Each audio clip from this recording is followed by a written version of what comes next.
Okay, checking YouTube audio at 1, 2, 3, 4. Hey, hey, 1, 2, 3, 4.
Right. I'm Leslie.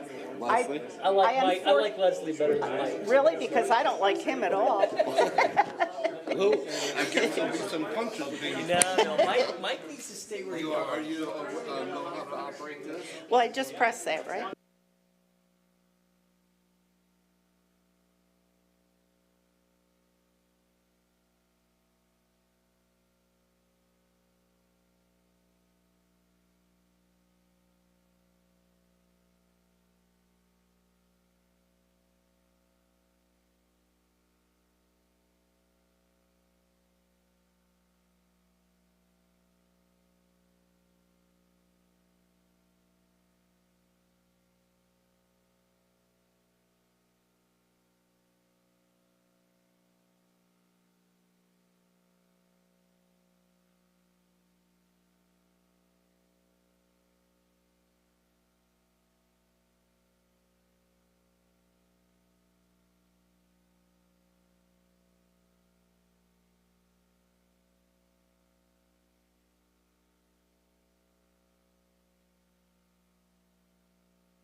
Okay, good evening, everybody. Welcome to the City of Delafield Plan Commission meeting for October 29th, 2025 at 7 p.m.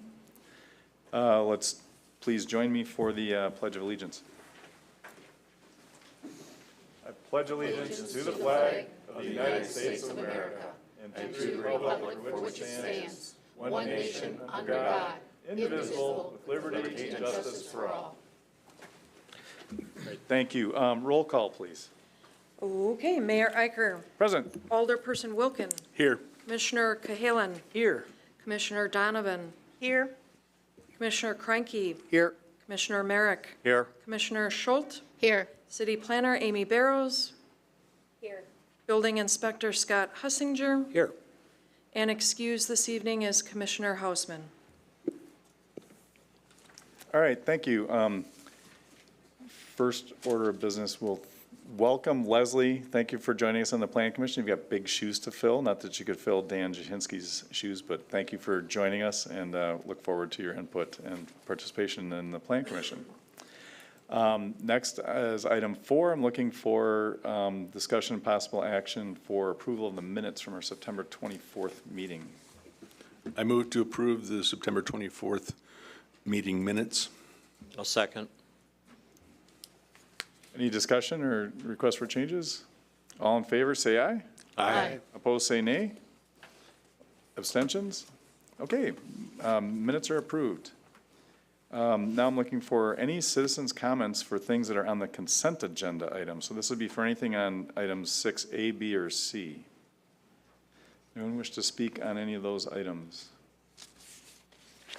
Okay, seeing none, we'll go on to the consent agenda. So this is for, let's see, McQueen, Debugged, and a couple more guys. Does anybody look to make a motion on the consent agenda items? I'll make a motion to approve. I'll second. Any discussion? All in favor, say aye. Aye. Aye. Opposed, say nay. Or abstentions?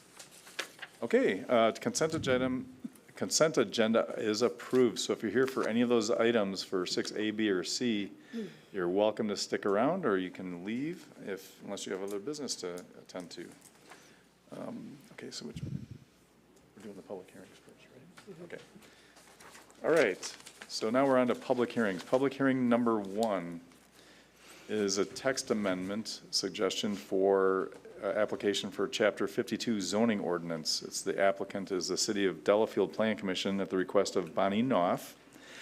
The matter is to amend the text section 52-14222 regarding applicable zoning districts and related conditions for artisan and craft workshops and studios as a conditional use permit. Is there anybody who wishes, is the applicant here?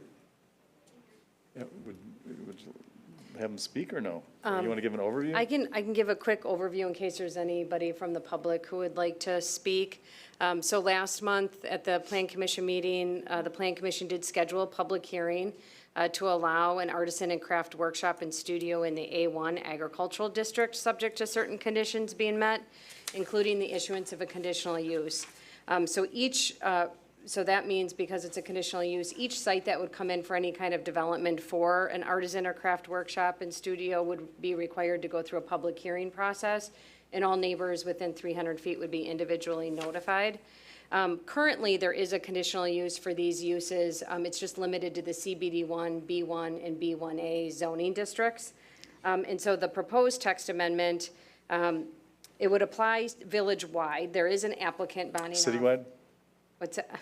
Sorry. Citywide, Okay. sorry. The text amendment would apply citywide. There is an applicant, Bonnie Knopf. She's going to be coming in next month where we will schedule a public hearing for a future month to consider a potential conditional use for a farmer's market type venue on a property that's zoned agricultural. So that was the impetus of the text amendment. However, the text amendment is broader in that, again, it could apply to any A1 property that meets the conditions that are laid out in the proposed amendments. So with that, I think I'll leave it at that for the public hearing, and then we can get into the discussion and action. We have discussed as a plan commission the actual text for the last several months. So is there anyone from the public who wishes to speak to that public hearing? Yes.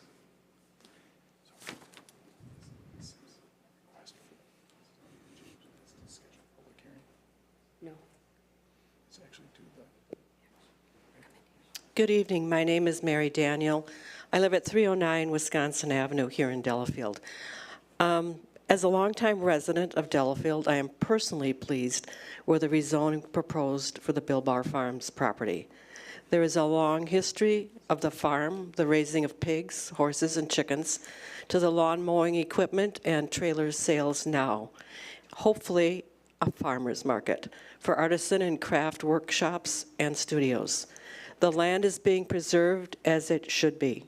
Hawthorne Farms on both sides of Nashotah Road are an outstanding example of this. It is the new proposed Bill Bar Farm Market.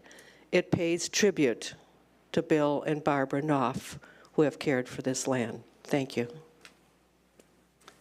Thank you, Mary. Anyone else wish to speak to this public hearing?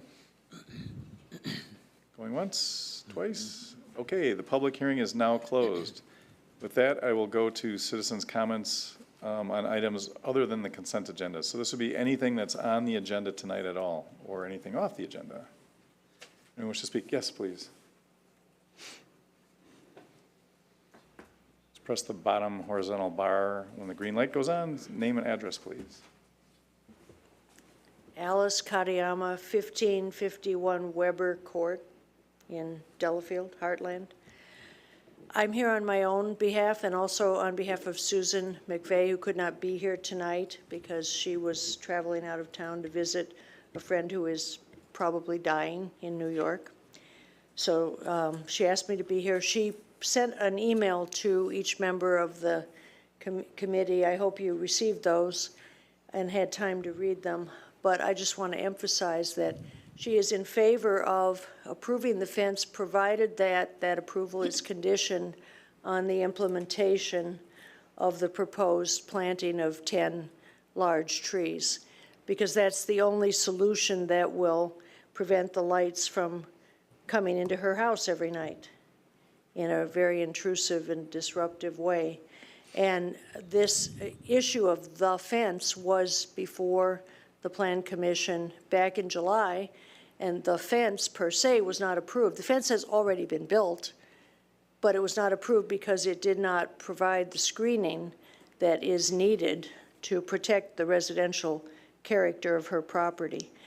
So the trees, as submitted to you from Commodore, from their landscape consultant, would do that. And so if the fence can be conditioned on implementation of that, then she would be in full support of that, and I would as well. Thank you. Is there anyone else who wishes to comment on anything on or off the agenda this evening? Okay. Seeing none, I'd like to take one business matter out of order, and that'd be 11A, and that would be the comprehensive plan zoning and ordinance revision, which we just had a public hearing for. And that'd be discussion and action on a request initiated by the Plan Commission, the request of Bonnie Knopf, property owner in the city of Delafield, to amend the chapter 52-142-20 to allow artisan and craft workshops and studios as a conditional use in the A1 agricultural district, subject to certain conditions being met. Thank you. Why don't you introduce yourself, please, Bonnie? Bonnie Knopf, 200 Neshota Road. Property in question is 345 Neshota Road. Okay, so what are we doing here? I think it might be a repeat of what you just said, Amy, but refresh. Yes. So in addition to what I just said, the actual text, so for tonight's meeting, what we're looking for would be a recommendation to Common Council to either adopt the language as proposed in the packet in the red text, or to, address any changes that you would like. We would still, try to pass it on to the Common Council. So I did go through these amendments. They're written slightly different than at last month's meeting because I did consult with the city attorney who had some edits. So I do want to go through them, but really the content or the intent hasn't changed at all. So again, we're adding the A1 agricultural district to the existing conditional use for the artisan and craft workshops. And then it's subject to specific conditions, and these weren't all in or none of them really were in the existing text. So one is the use would allow occasional outdoor display and sale of retail products if approved with frequency and the location as part of the conditional use permit application. So it's up to you to decide whether or not it's acceptable. And then that outdoor display and sale can't become a nuisance or negatively impact the appearance of the property by excessive noise. And any outdoor display and sales of retail products shall be brought indoors at the closing of each day. And then in the A1 district specifically, the property does need to be a minimum of 3 acres in size. And at last month's meeting, we looked into that a little bit, and there's 18 properties zoned A1 with direct access to a collector arterial street, and 17 of those 18 properties are 3 acres in size. So this could potentially apply to 17 properties in the city right now. And then if approved as part of the conditional use permit application, The production of arts, crafts, home furnishings, agricultural-related goods, and other products may occur, so the actual production itself may occur off-site and thereafter be sold on the premises during the approved hours of operation. So if it's in the B1, B1A, or CBD1 district, the idea behind the use is that the production can take place on the property as well as what was already permitted by right, it being the sale. Where in the A1 district, we're saying you can produce and sell or just sell the product that's produced elsewhere. It cannot be located in a subdivision. That does not apply to minor subdivisions, which a minor subdivision is a certified survey map. And then that was added since the last meeting to make sure that there wasn't any confusion regarding what a subdivision meant, when I believe the intent was that it not be part of an organized subdivision that typically has an HOA, et cetera. CSMs are usually bigger lots that are more individualized. The property shall have an occupied single-family residence on the property. The sale of food or beverages, whether prepackaged or man-made on site, may be permitted if all applicable government licenses and permits are obtained and if approved as part of the CU application. Live or piped music may be permitted occasionally if approved as part of the application. And then food and beverage, this is written a little bit differently than we originally discussed. Food and beverage trucks and trailers may be permitted if the following provisions are met, and then there's a list. They need to be sufficiently screened from adjacent properties and shall remain in the location identified on the approved plan. They shall not be used for the storage of any food or beverage trucks or trailers. So they have to be, they can't remain on the site any longer than 1 hour before or after operating hours. And Plan Commission can further operate the frequency, days of week, hours of operation on the property. So, I mean, if you want to allow one weekend a year, you would have the ability to do that, or every weekend. And then the Plan Commission may determine the type and quantity of the trucks and trailers that are permitted. Proper sewage disposal facilities shall be provided. Sufficient parking shall be provided, anticipating, based on the use and anticipated traffic. All parking surfaces have to be dust-free. That will give you some discretion to determine what surface is actually used. And that the property shall be adjacent to and have access to a collector or arterial public street. And you can require access improvements based on the traffic and site distance that's available. And then there shall be no on-street parking as part of the operation. So we would be looking for a recommendation to Common Council to consider the text as drafted. And then if that gets approved by Common Council, then Bonnie would present her conditional use at next month's meeting. I'll move to forward the zoning ordinance text amendment to Common Council, Chapter 52-142, parens 22, for approval, I guess. I'll second. Is there any discussion or questions?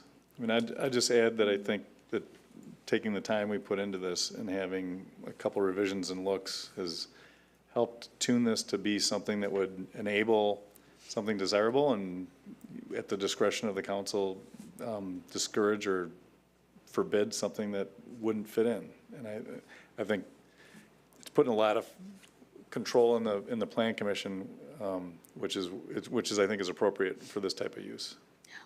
I'd have to agree. Did a good job writing it. Any other discussion or questions? Okay, all those in favor, say aye. Aye. Opposed, say nay. Abstentions? All right, it's going on to the council. Thanks, Bonnie. Thank you.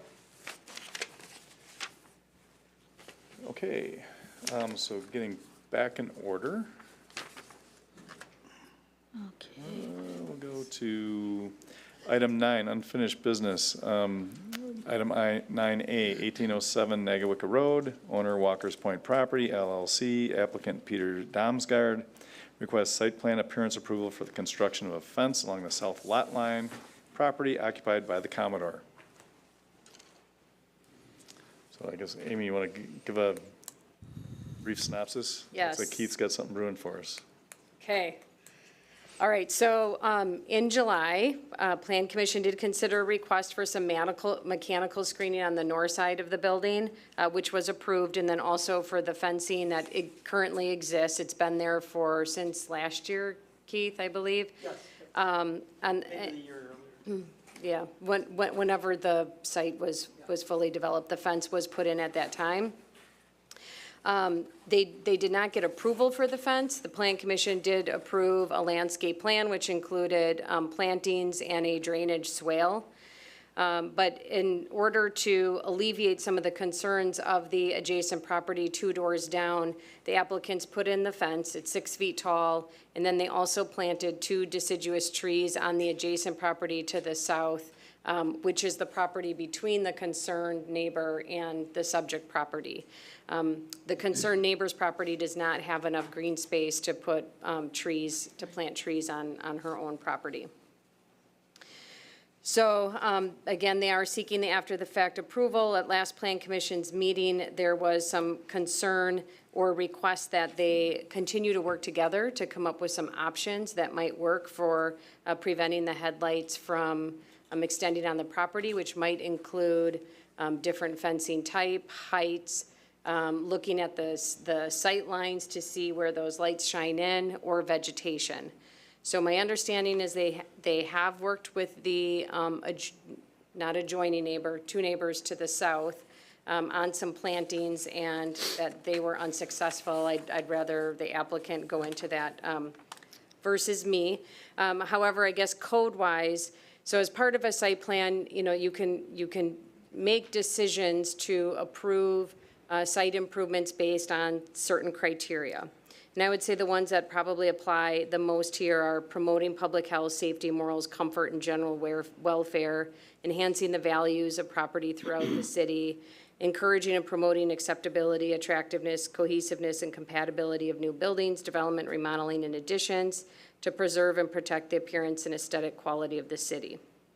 So when this did get approved by the city, they did have to cut several trees on the south lot line, so there was a mature tree line there.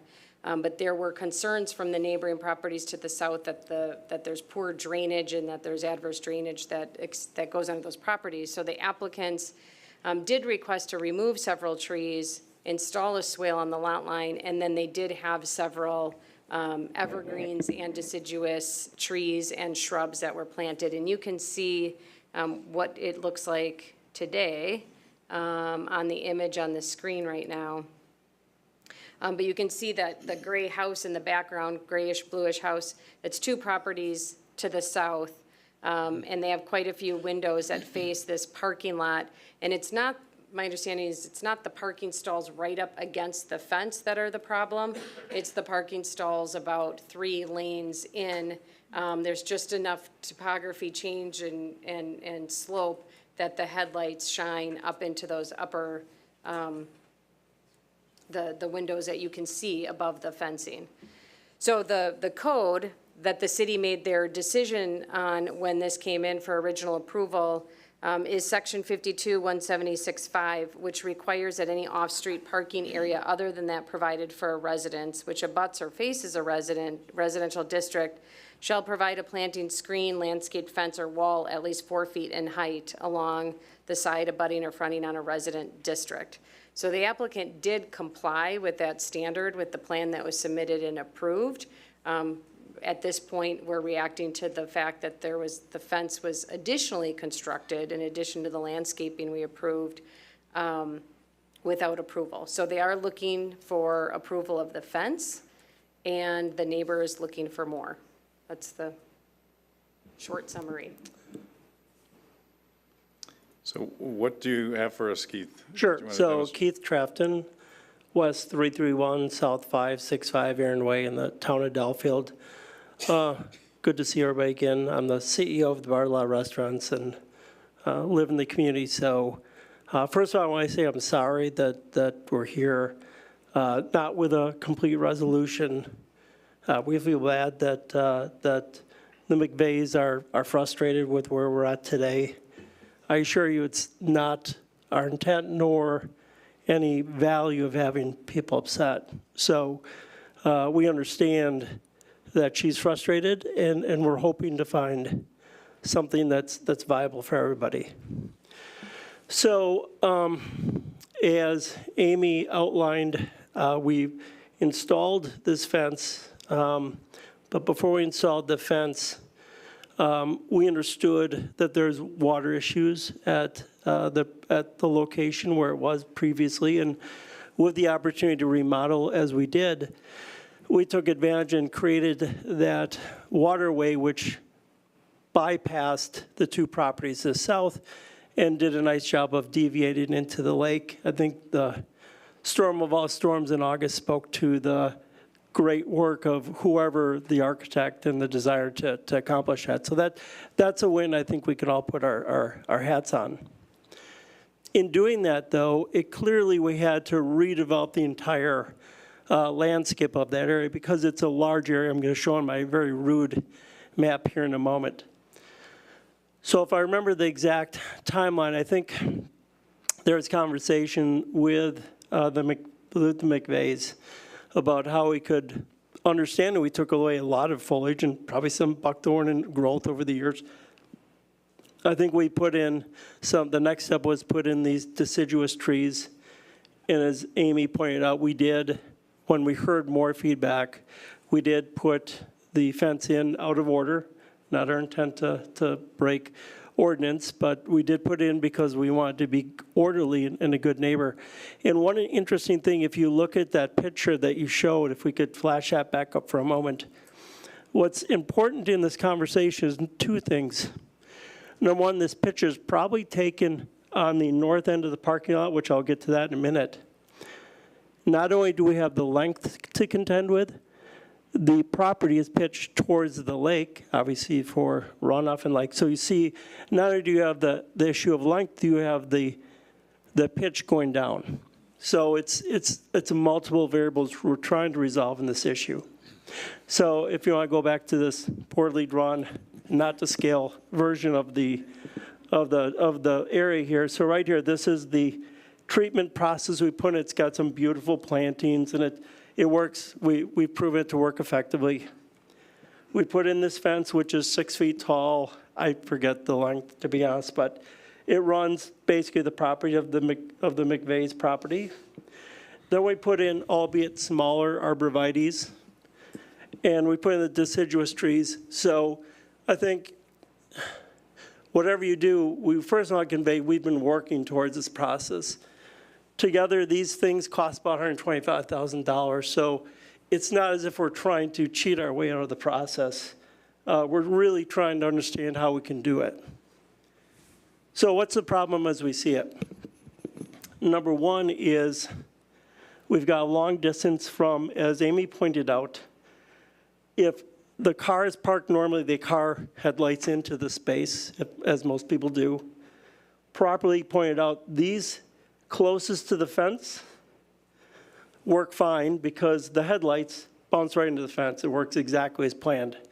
So I would say that I would plead you not to take down the fence at a minimum. The second row, they're typically facing to the north.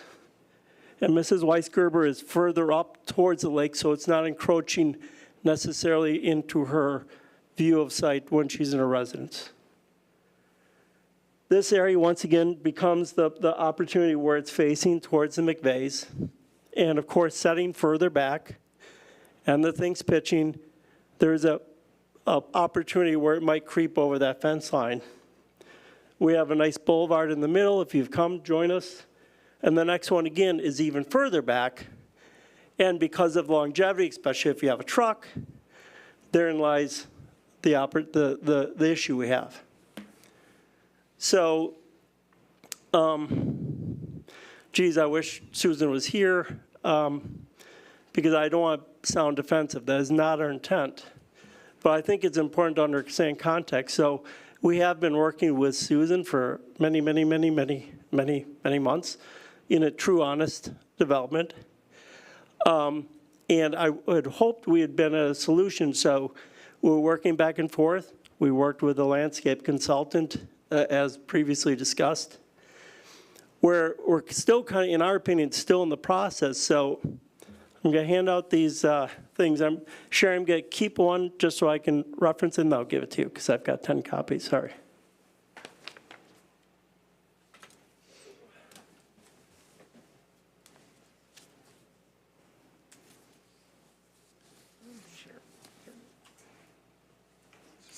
So in class, if you could just pass it down, and it's a pack of 5 pages. Not all of it's germane. There's a couple elements. But I wanted to give the time frame from June until right before the meeting was set as to at least the email correspondence with Susan and I. So we're working through a solution, and by the way, we still are, in our opinion. And where we kind of hit a little point of difference. So context-wise, so we've continued to put things in. Our goal is to be hospitable to our neighbors. And the question is, if we put something in, will that resolve the issue? Or will we going to be here again? So what really gave me hope is at some point on page 2, the section I highlighted, Susan says, I'm more than willing to help pay for this if done correctly to shield my home from the headlights. So in my role, if I see someone that says, hey, I'm willing to put some skin in the game, to me, that's a solution found. Later in October 7th meeting, which we met on property, there was a larger group of people, and someone looked at Susan and said, hey, why are you worried about the cost? It's their issue, at which time it became a commoner cost. So I only bring that up that we're trying to work through a myriad of things. We want to find a solution. So here's my question. Here's a question we have specific with the 12-foot recommendations. Will it solve the problem? And here's why. If a car is here and it hits a fence and it blocks it, that makes sense. I think everybody can understand that.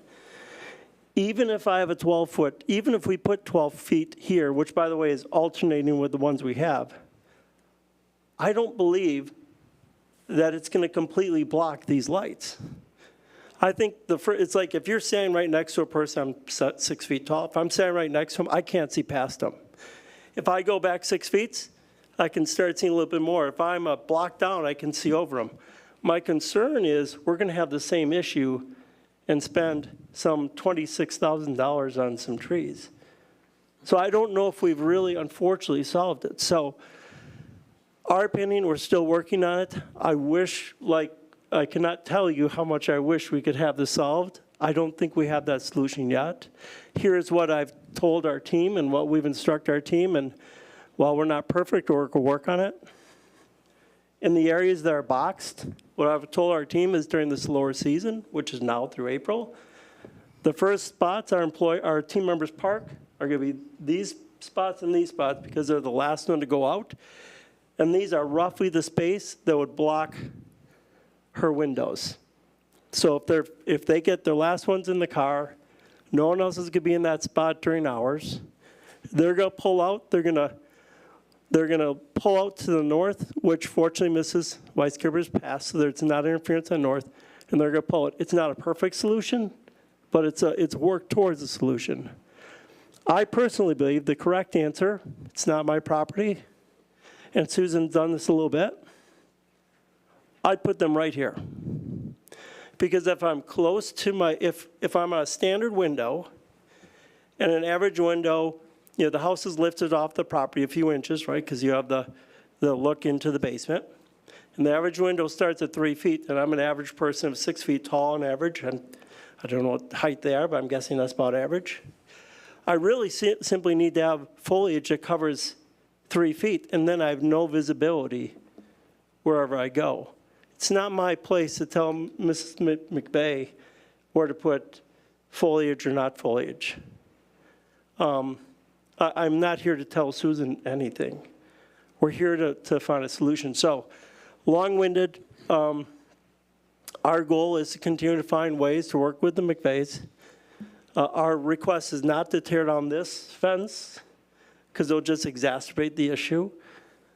We will do our best we can to get our employees to park this way, because it does minimize the impact. We understand that that's the impact, and, we want to hopefully get this approved, work with Susan and her husband on the side to find a solution that's amenable, and if we have to come back for a request, we'd come back for a request.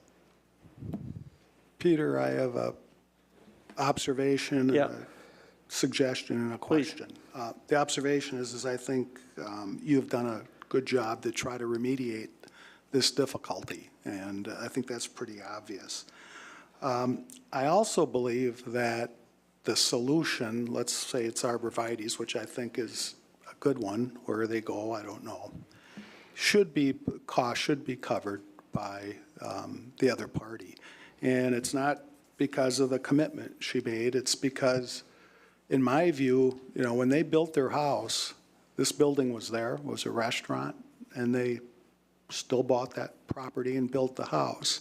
So there was some awareness. This didn't sneak up on them. So I think, one, given your good faith efforts and just fairness, I think it's not unreasonable for her to pay, which apparently was her current instinct.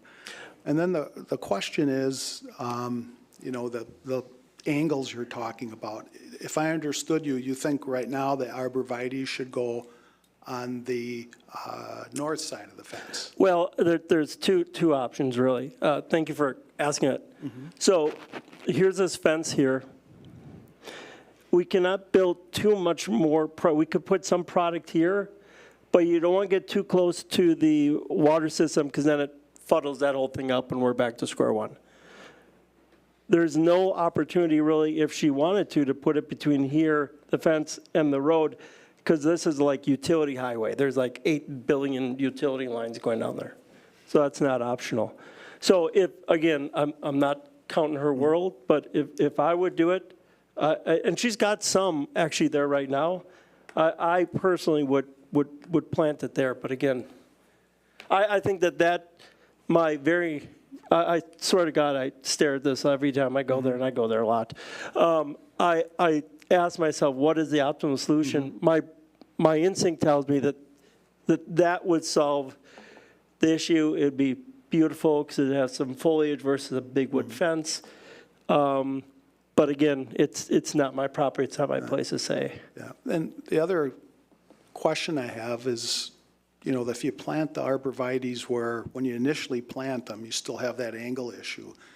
But if you put in, given the price tag, I think it sounds like you're putting in 7-8 foot arborvitae's. 12 foot. 12 foot.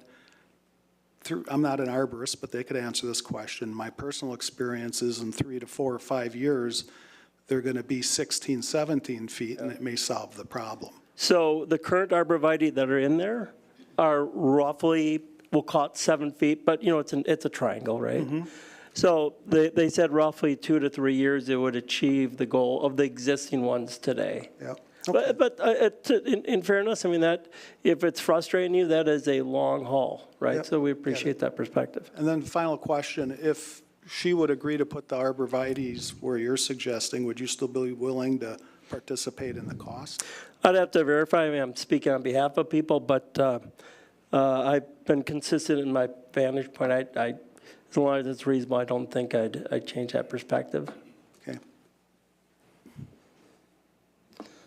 I'll just make a comment. I look back at the meetings when the site plan was approved, and the idea of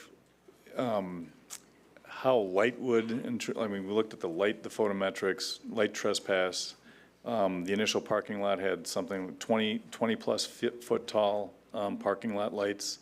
These are 12 foot tall, and they're very much directed downward.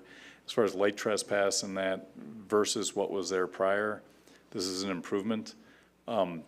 Granted, there is some foliage that was removed, and I'm sure there's lots of buckthorn. But this is a high priority item for the Plan Commission when we're dealing with any kind of new development or redevelopment as far as quality of life and what impact it's going to have on the neighbors. So we're always looking at lights, and this type of, it's a modest grade difference, but this definitely was a surprise that this became an issue based on what we saw. The landscaping plan I shared, Amy and I corresponded today. and talked about it going back to March of 2022 and November of 2022. I watched the meetings and our discussion about it.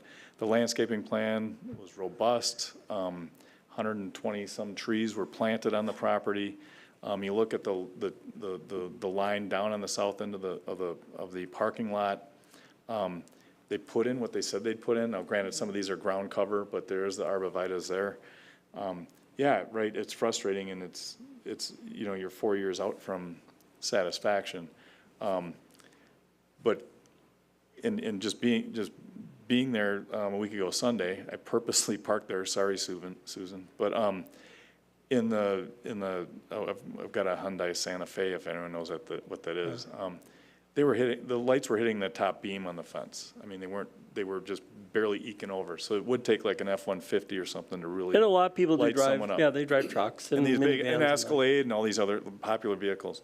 But, and it seems to be the south-facing stalls on the north side of the property. Yeah, it's typically these that are going to be And more the I'm issue. wondering, I mean, this was a suggestion, I think they came up with a different solution for Heritage when we went in on, if you're familiar with that, on Highway 16 and 83. But there was concern about light intrusion on the neighbors there, and we asked that it was employee parking and that it would be backed in. I don't know if we ended up implementing that or not.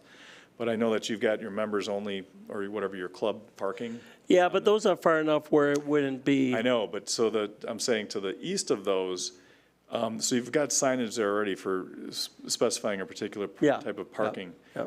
But I think it would go a We could long have way if back there in was or like something like that. back-in parking only out of respect for neighbors or something. I think that might be a good mediation Yeah. device here too, or Well, mitigation device here too. yeah, thank you for that for that suggestion. We'll look at, obviously, we want to do something that's effective. Putting the signs will help, but if they don't do it, that'd be not as beneficial. So the winter months, again, our first goal is the closest parking lot is where guests park, right? We don't want our employees to be parking in the front and saying, good luck, guests.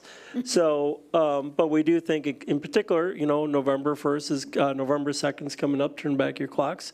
So we understand this is a reality all session long from now until the first week in March. Sadly for us, that's a slower period of time, as it is in restaurants. So we should be able to augment some of that and mitigate some of that. That is our goal. Okay, but, you know, but I also agree with your point that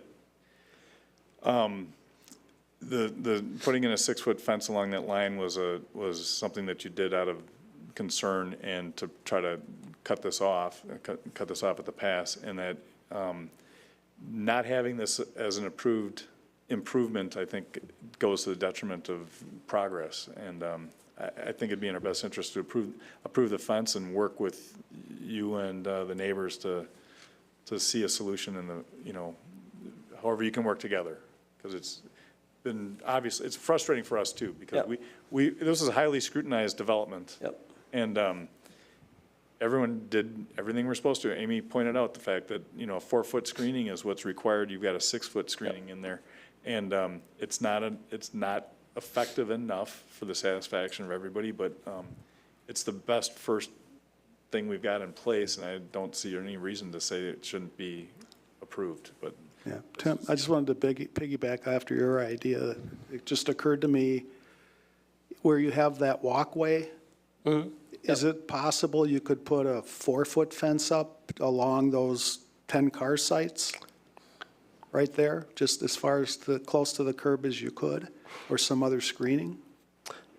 Let me take that back to council. Okay. That, you know, that's aesthetics and stuff like that, which Look I kind want of to be like a also. handball kind of court. ugly. Pardon? I said it would look kind of like a handball court, but. It would look ugly. I think I it's. didn't say it was a good But, idea. I was but just- you know, I think each of those items, we can germinate ideas from it though, so let me ponder where somewhere in that. Does the neighbor appreciate the fence? Susan, but I would say Susan's been very polite. She's, Do they value the fence? well, I think it would be much worse without the fence. again, I don't want to speak for Susan. I will say that she's been always firm but polite in her position. She's been very vocally appreciative of some of the elements and appreciative of the Commodore. She just certainly has understandably, she has a point of perspective that I think she appreciates the fence itself. She doesn't appreciate that some things Yeah, encroach over the fence. Yeah. I was just making the point, without that fence, at least from my view, it's a lot. Oh, it'd be a worse. nightmare. Oh, yeah, so. It'd be a nightmare. So Yep. I understand why it might be an approach to say don't approve it because we need X, Y, Z. I can appreciate that perspective, but I think it would just make it more problematic. Our commitment continues to be for all of our neighbors is we will continue relentlessly to find solutions. We are a restaurant, right? So we're going to do what restaurants do, but we will work every day to try to be a better neighbor. But we can't, unfortunately, solve every particular issue. Keith, is there a change that you made that created this situation? I mean, it sounds to me, being new on the commission, Sure. but it sounds to me like this is a new problem that not to say it's the Commodore's Sure. problem, but it coincided with something that changed. Sure. So a couple things. One is, obviously it was long run by the Weisgerbers for 30-some years as Seven Seas. I'm sure we all enjoyed our time there. And when the owners were able to procure the property, a couple of things. One is, it was time for a refresh of the asphalt itself, but really started the conversation was putting in this waterway system. It's actually quite beautiful if you go over there. The foliage is beautiful. But this created the no bueno on having some of the foliage here. Some of the parking is at different angles for sure. I believe they had more north-south here and some east-west over on the other side. So there's a little difference in the footprint. But I think the majority of it is we took down a substantial amount of foliage. I mean, just clear cut was a nice, thick, robust foliage on each side of the property. Mike, I don't know if you can put my screen on, but you can see it's not coming. Where are you? If you look at, on page 41 of the packet, you'll see that the south lot line had some pretty mature vegetation. Yeah. Okay, yep. And one thing I left off, if Mike Hausman was here tonight, being on Lake Welfare for as long as he was. I don't know that they got any official certificate or accolade in person, but they were definitely praised for solving a pretty long-standing water issue with what they put in there. But again, it's not a consolation Correct, issue right. with the lights, but it is something that had an unforeseen side effect with some of the trees leaving. So. Yep. So Tim, what are we making a motion on, or well- what's the? I don't know so look, actually, the applicant's here for approval of leaving the 6-foot tall fence that was installed without permission, is really what the motion would be. But if there's any desire to put a hook in, as far as, the person who wrote the letter and the neighbor that's got the issue, and this person who talked in favor of supporting that was saying, there's a $50,000 tree proposal in here that they say they want that as a contingency of this, and. I guess and we've heard- 26,000. Just to maybe 26,000, I'm sorry. maybe put a stick in a starting point, I would recommend, and maybe a discussion, that we approve the fence as is, no contingency on a hook, because it's still not clear how to solve it. And I think to put a hook on it, I think they're demonstrating a clear intent to continue to solve it, as opposed to walk away. They've had a long history of being very accommodating of a lot of things. So from my personal, to put a hook on it is, you're putting on a hook that you're not really sure is the answer. So that's probably not a right thing to do. I think there's maybe another way to think about it, and it doesn't mean that you've figured out the solution, but I do think that, let's just stay with the arborvitaes, wherever they go. Could be some other solution, but I do like if we did say, continue to work through screening over on that side, I personally think that it should be a shared cost. The unfortunate reality right now is I understand Susan's perspective, but she's not here to speak to that element. Well, then maybe we should just stay with the fence as Dan suggests. Someone needs to make a motion, I can't. I'll move, I'm not sure how to phrase it, just I'll move to approve the fence as constructed, as exists today. I second. Is there any more discussion? The only thing I would say is to me, you're demonstrating a great effort to try and do it, and Susan's responding to you, and you guys will keep working on it, right? That's our objective, yep. Yeah. And to get a solution, and just for the record, the reason there's not a hook is because we don't know if those trees are the answer, Right. from my perspective. Any more discussion? All in favor, say aye. Aye. Opposed, say nay. Or abstentions? All right, Thank you for your time, everybody. Appreciate it. all right. Item 9B, DELC 0751096, 2429 Woodland Park Drive. Owner Gary and Mary Johnson. Applicant Gary and Mary Johnson seeking site plan and appearance approval to install a 6-foot tall privacy fence. Okay, you see the applicants are here. Okay, well, they're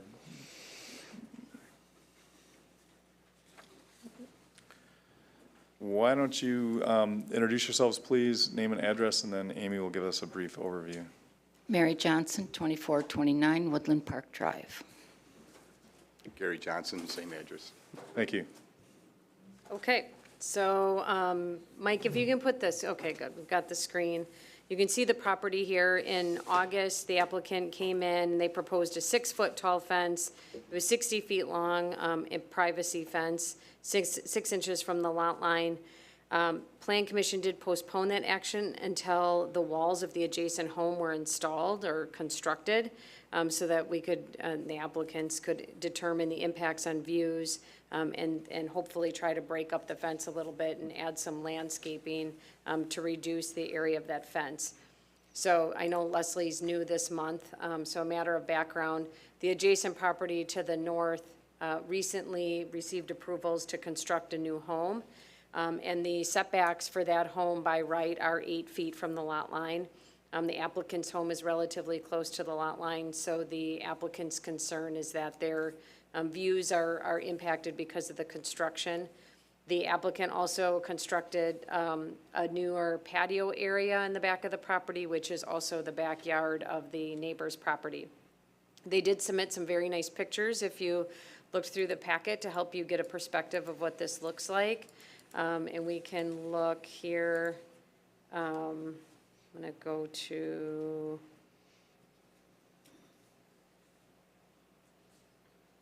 north, let's see here. So there's two, so what they're proposing to do, the original proposal had one long fence. Now they're proposing to break it up. I will say it's not that much less in overall length. They have a 16-foot long length on the side of the home, which is where, I'm assuming this is your patio doors into like your dining room area or living space. So you can see in blue on the screen where that would go. And then they shared, this is the vantage of what they're looking at of the adjacent building. And Scott, correct me if I'm wrong, but on this, from this elevation, it looks like that's like a side man door maybe on the new house and then a small window. I think it's a man door to the garage, I believe.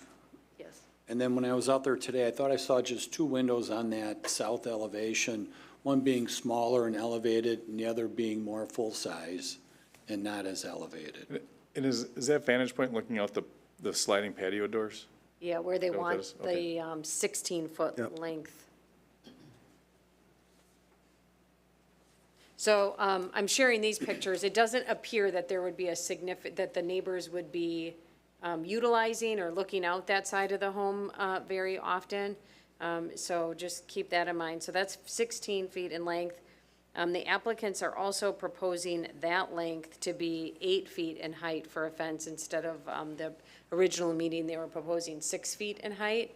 The 8 feet in height being requested because they thought the home was going to be 1.5 feet taller than you, is that correct? Or 1 foot taller, and it ended up being like 2.5 feet tall? is like 3.5 feet above ours. So I was told the city told them they had to build it up higher. I mean, basically, when we look out our patio door. Would you mind speaking into the microphone a little bit? So- sorry. That's okay. Yeah, their TOF is 3.5 feet above ours.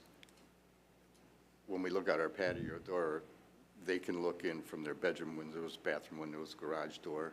I mean, it's like right there. And the elevation of their home is so much higher than ours. Amy or Scott, on that picture you just had up, can you go back there?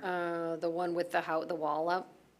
Yes. I'm curious, it's because it's hard to visualize, where would the property line be along the back house there? It's not the stakes, is it, or is that the property line? The stakes. No, it's this, There's a the one with the fence blue there. box. Oh, There's a fence. the property line, let's go to a survey here. There is one. The fence is only going to be about 6 inches from 1 foot from the lot line.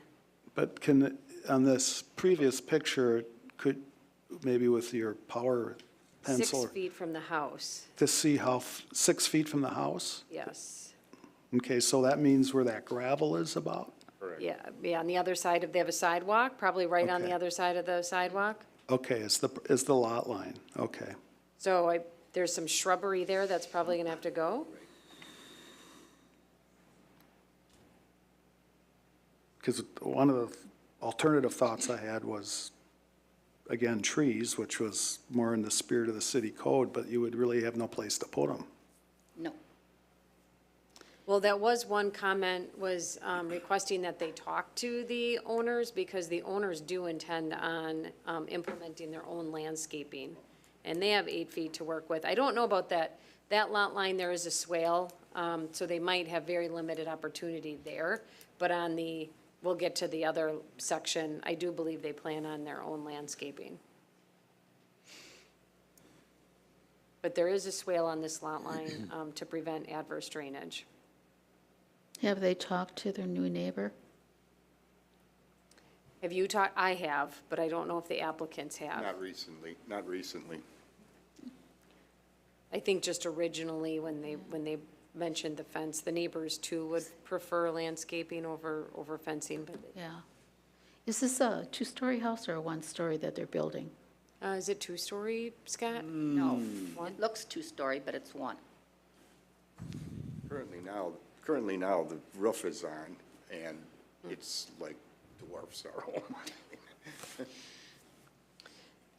Okay, I'm just gonna move on to the next section of the fence. So, then they're also proposing a 40-foot long panel. I mean, it'll be at an angle, to help screen this, nice patio that they constructed. This is in the rear, this would be screening from the rear of that neighbor's property. This section of the fence would be 6 feet in height, and again, 40 feet long. And then in between the two fences, they are proposing some landscaping, more shrubbery-type landscaping. And let's see, this is the back of that neighbor's house. How come you broke it up just to break it? How come there's a gap just to break it up? Well, because you didn't like the long. Yeah. Okay, I thought. Initially, I when we were recall, yeah. last time, That's the only reason. we had a straight section, like 60 feet. Yeah. And Amy, remind me, they have to Put a come, panel and then break it up, and Yeah. a couple more panels where we And- sit outside. they have to come to planning commission because of the height or just the fence itself? They have to Like- come to plan commission because it's not 50% open and within the side setback and the height. Okay. Being taller than 4 feet. So the combination of the three is requiring them to come to plan commission.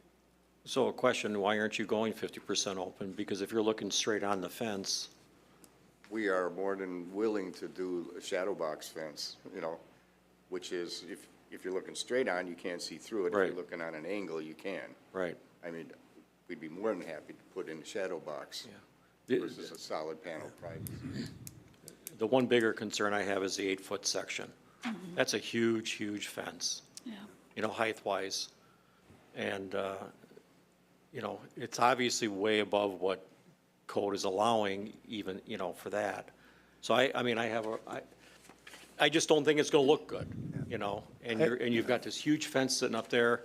Any wind that's gonna come by, potentially you're gonna have damage to that fence, being that high. I have a concern with a 6-foot fence, but, you know, I see the challenge here because You know. they don't have an alternative, but takes me back to the previous discussion with the Commodore.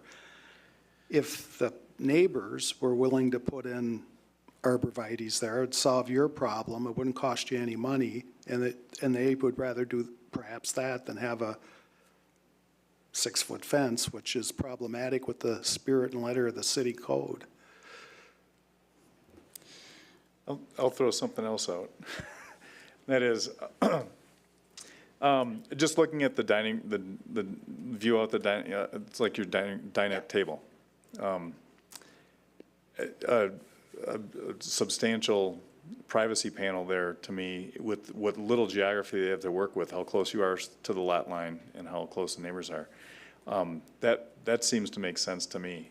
It's like you're screening, like I've got, it's like well on their property, but, you know, I've seen people with, just a little fence like that well in their property for like screening a hot tub or something, when they just like, hey, listen, this is kind of our nook, you know, but this is a different situation.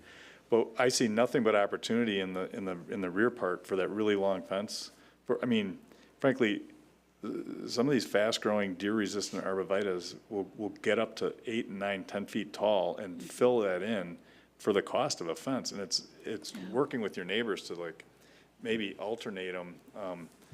Seems like that would be what the city's code is all about, is to not build walls and have these like domino or like cell blocks kind of look from one neighbor to the next. But I get the point of having an instant, you know, this is my area, because what was next to you before this was trees. Trees. It was trees and deer and whatever. So I mean, I get that piece.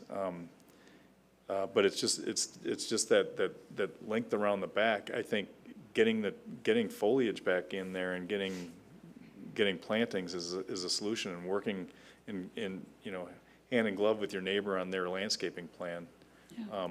They're your neighbors, and starting to talk with them now is a better than. Well, to be quite honest with you, there's really no talking to them right now. I mean, they've been driving up and parking their UTV. I get it. No, I get it. I get it. So we had a bit of a falling out, you know. Well, you know. It happens, and. They say good fences make good neighbors, but I don't know that this is a good fence. You know, it's like, that's kind of what we're talking about, but.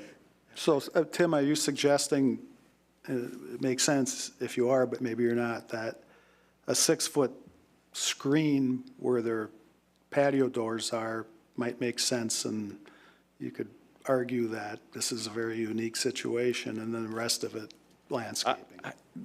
That's what I would envision as being something that would be consistent with what this group has done in the past. Because when we've deviated, especially at like all 3 of the different variants, like height, you know, not whatever 50% open, and on the lot line, I don't know that we've done that in recent history. Where we've actually deviated in one or some of those has been where there's an issue with.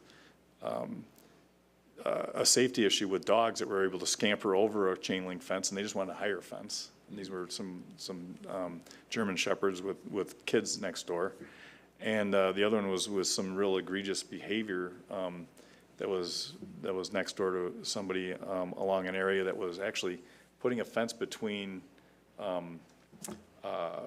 landscaping that was already, there was already like foliage and trees that There was there. another tree on the And so, neighbor's land.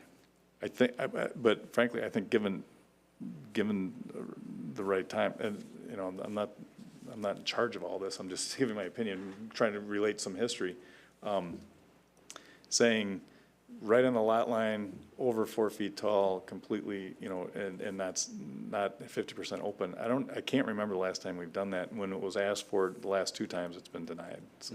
On the backside, if you could have a friendly conversation with them, would you prefer arborvitaes is nice in there tight, so that ultimately within 2 years, you've got a beautiful screening?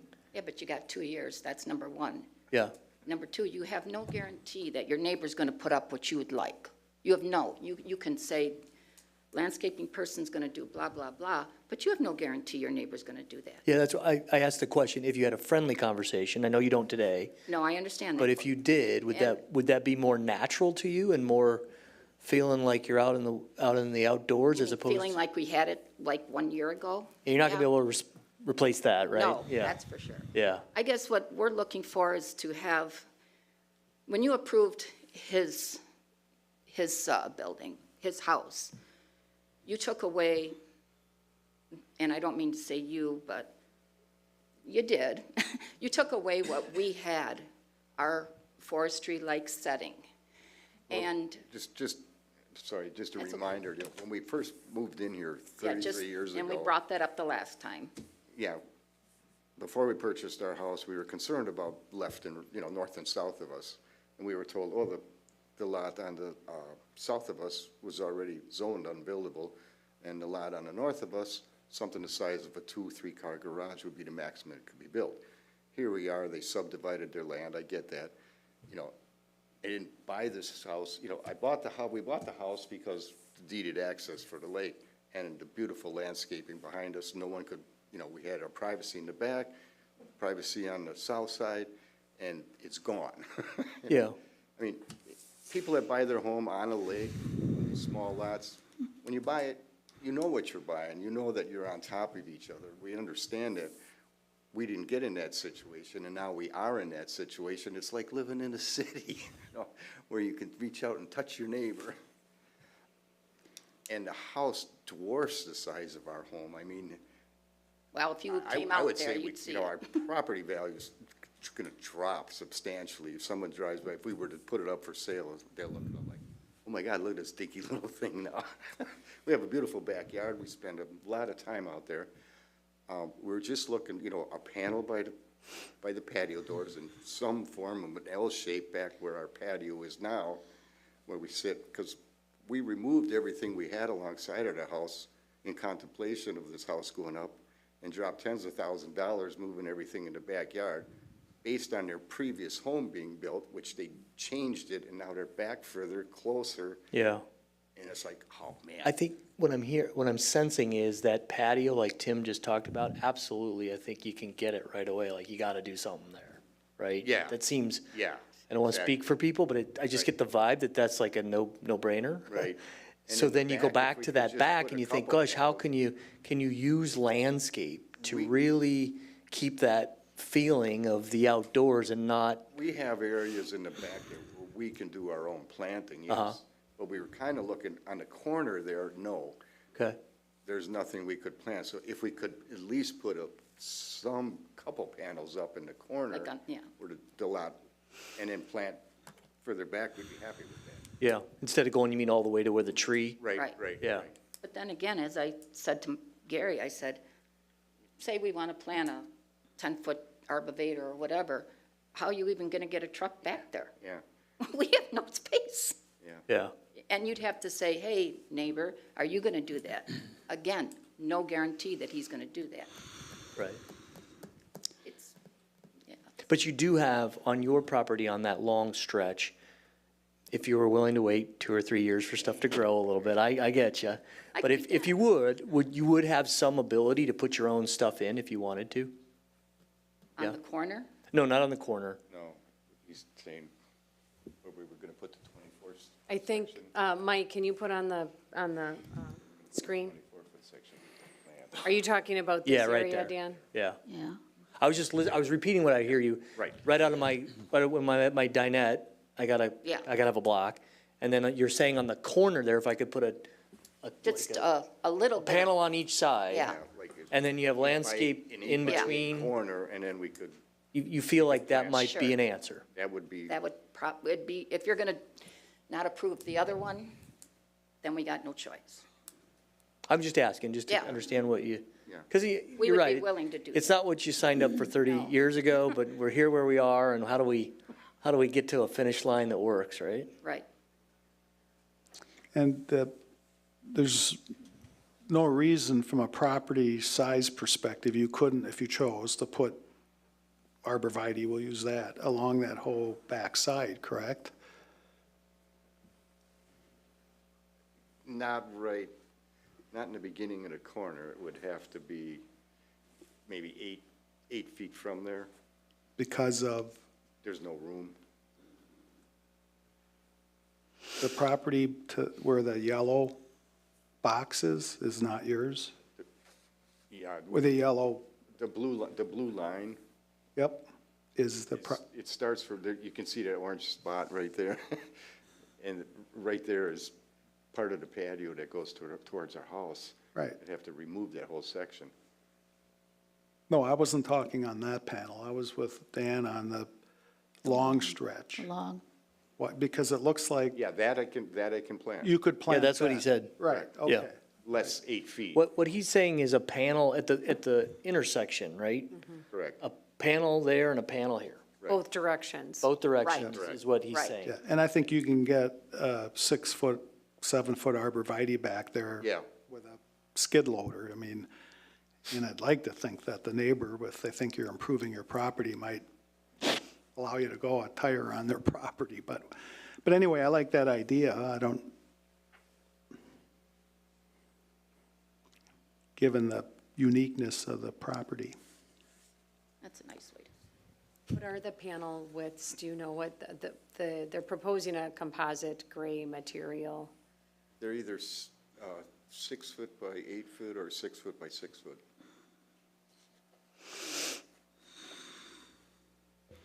Gary, that would be 6 foot tall and either 6 or 8 foot wide? Correct. Thank you. Yeah, to go 8 feet high, they would come in 8-foot sections, 8 foot long by 8 foot high. But if we stayed with the 6 foot, we can go 6'6". Oh, I think we got scolded. You'll need to talk closer to the louder. mic, please. Other thoughts? I like that idea of plantation. I mean, you don't have to do it, but that would solve your problem there, and then maybe another 6-foot panel over in that corner. Yeah, I think if you did the 50% open, 6 foot high, the two sections, one by your patio, the one by your patio, and then in that corner, those two sections to make that L. And then the rest would be up to you then to plant that natural plantings. I think that would look better ultimately. And be in the spirit of the end letter of the code. But the other part, you could argue that all the changes, they don't even have a standard setback if they wanted to have one. Amy, does the shadow box approach qualify for 50% open? No, I didn't think so. It has to be open. looking straight on. Great, yeah, right. So that would be a variance. It's approval from Plan Commission, the way it's written in the code. It's not really a variance, it's Plan Commission has to approve it. Dan, it was your idea. Do you want to make a motion on that? Unless there's other thoughts. Yeah, I mean, I've learned being on this commission, just for the record, it's not like we're trying to be difficult. It's one of those, when you make exceptions, then somebody can come in a month from now and say, yeah, but you did this, right? And so we're very crazy about the spirit of what we're trying to accomplish. So thank you for the patience and the frustration. And, but I think if I read the room right, maybe that is the right, maybe one last question is, they asked for 8 feet out of the patio, right, which does seem really big, and the winds, and so my motion would include 6 for all of it. For the, That's my view. yeah, okay. So I'll make a motion that we approve the fence in the form of a 6-foot section right outside the patio, and then 2 panels in a V shape on the corner there, as we see, well, as I see on my computer. And that would be the motion. And Got the that, Amy? height being 6 feet in height, max 6 6 feet feet in height. Yep. Do it in solid or 50% open. 50% open 50% or The louvered. whole thing. I didn't think, no. Right? You're not saying 50% open, are you? I was not saying Yeah. 50% open. Okay. Just asking. I think it would be though, wouldn't it? No, we're giving them the right to either do it or not do it. I don't think 50% open, the way it's intended, really solves the problem. Yeah, Yeah. I agree. But he talked about it being like a louver. where in one direction you could see and the other direction you wouldn't. I didn't say that either, because I don't know how to spell that. There's one that's on the, there's one that's in shadow the, box. there's one that's in the packet. That's what I think Dan is proposing, is something Yes, similar. I to thought that what one was looked visualized. good, yeah. And this is taking the request down from, what, 80 feet of fence to Yeah. 18 feet of fence? Yeah, it's a Right. big Ish. change. Yep. All right. Did it- And did I- height, That's Is a that clear, pretty is poor that clear motion, what, Amy, but how, is that clear what you're saying? And you're getting what, and you can work with Amy to clarify it. Is there any other comments or questions about the motion? Will someone second it? Second. All those in favor say aye. Aye. Opposed, say nay, or abstentions? All right, thanks. Thanks for working through this with Thanks. us. And plant some trees and talk to your neighbor. All right, Make friends. Make new friends. they'll be fine. Okay, Make new friends. okay, on to 10, new business, 10A. DLC 0787074814 North Genesee Street. Robert Miller and Charlotte Miller, Living Trust applicant Dan Coomer. Applicant seeks business plan of operation approval to expand seating capacity in the Green Door Cafe to a property adjacent to the south. Okay, Dane Kummer, 1830 Nagawicka Road, Heartland. This is my daughter Alyssa, brought her for support. all right, very good. Actually, with all the tough questions, go this way. All right, so Amy, why don't you start us off? Okay, so Green Door Cafe is currently operating on Genesee Street. It would be 2 buildings south of the Mill Street, right next to the river. And so the same property owner, they're leasing the space to operate their cafe. The same property owner owns that building and the building directly north. You can see when you drive by that they have the same look, color, and feel. But it is a separate parcel. The tenant that just left was the Herbal Key Apothecary. And when they left, Dane had come in and asked whether or not he could expand his seating area into that space. So I don't know if, a few months ago, if you remember, he did come in and he asked for a pergola type structure with glass doors to provide year-round seating. The existing cafe that they have is very limited with the amount of seating they can offer. In the summer, they have some outdoor dining on the roadside and in the back. But the pergola type structure may or may not work for them. They are still potentially going to pursue it. Apparently, when they talked to the building inspector, Scott's here, in the fire department, there was a recommendation of potentially using the adjacent property to the north instead of the area behind where their cafe is, for, different reasons. Accessibility, I believe, and Landscaping. Landscaping. It's a little easier probably to do that. But there was a well issue there, but then we didn't really pursue it. But when this opportunity arrived, it was kind of like, well, kind of a no-brainer. We already commandeered the back courtyard, and this already gives all that space we need. It's actually more square footage with a bathroom and heating and air conditioning, so. So they would use the space just for the seating then to serve another 15 to 20 patrons and then have, potentially 2 to 4 tables outside, maybe 2 tables in the front and 2 tables in the back. And I don't remember, are you gonna actually serve food where they would come to order in the cafe and then you would serve them, or would they Yes. wait and grab their It's food? exactly the same, how we've done things. There'll be clearing and walking around and talking to the patrons. So we'll probably have to staff a little heavier, but with winter coming, maybe not, but summer, I definitely think we'll have an extra person that's just maybe greeting guests and stuff. But we've always been kind of a grab and go, but it just kind of turned into this, more of a, not full service, but sort of, just order your food. We have ideas of doing more online maybe in that, where you could just, like, almost touchless service, where you could just scan our QR code, order food, and then we'll just bring it in there, We have some ideas. We have to work out those details, but. Okay. So they would have, those employees would be coming back and forth, but there wouldn't be an actual restaurant operation in that building. And then they do mention events as well. And if I remember correctly, those events may or may not be directly related to the cafe. People might be able to just use this space.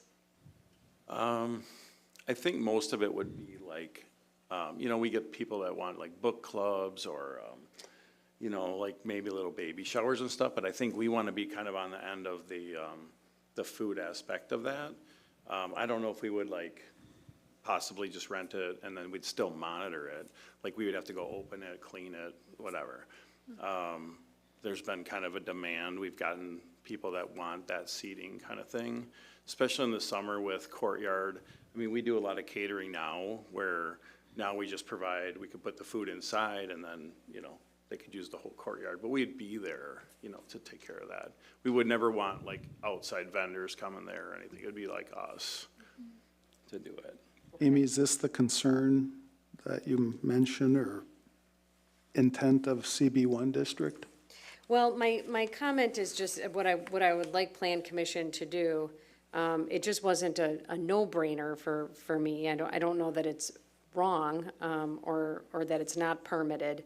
But I do think you need to determine whether or not the restaurant seating and event space is allowed on a separate property from where the restaurant actually exists.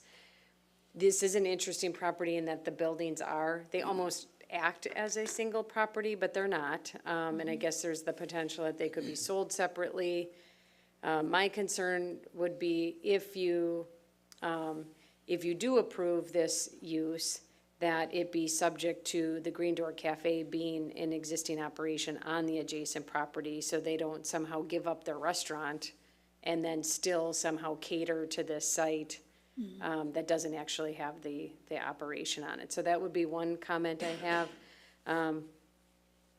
Other than that, I think it's up to you whether or not you think, I think the idea would be to make sure that, you know, it's not being vandalized, that it is being monitored, that it is being cleaned, and that they're overseeing that it's being locked up after their hours of operation. And I would think if the event facility piece of it is not in direct relationship to the Green Door Cafe, because really that would just be an extension of their restaurant too. They're just having people come for certain activities. They probably should come in with a more refined business plan of operation for that.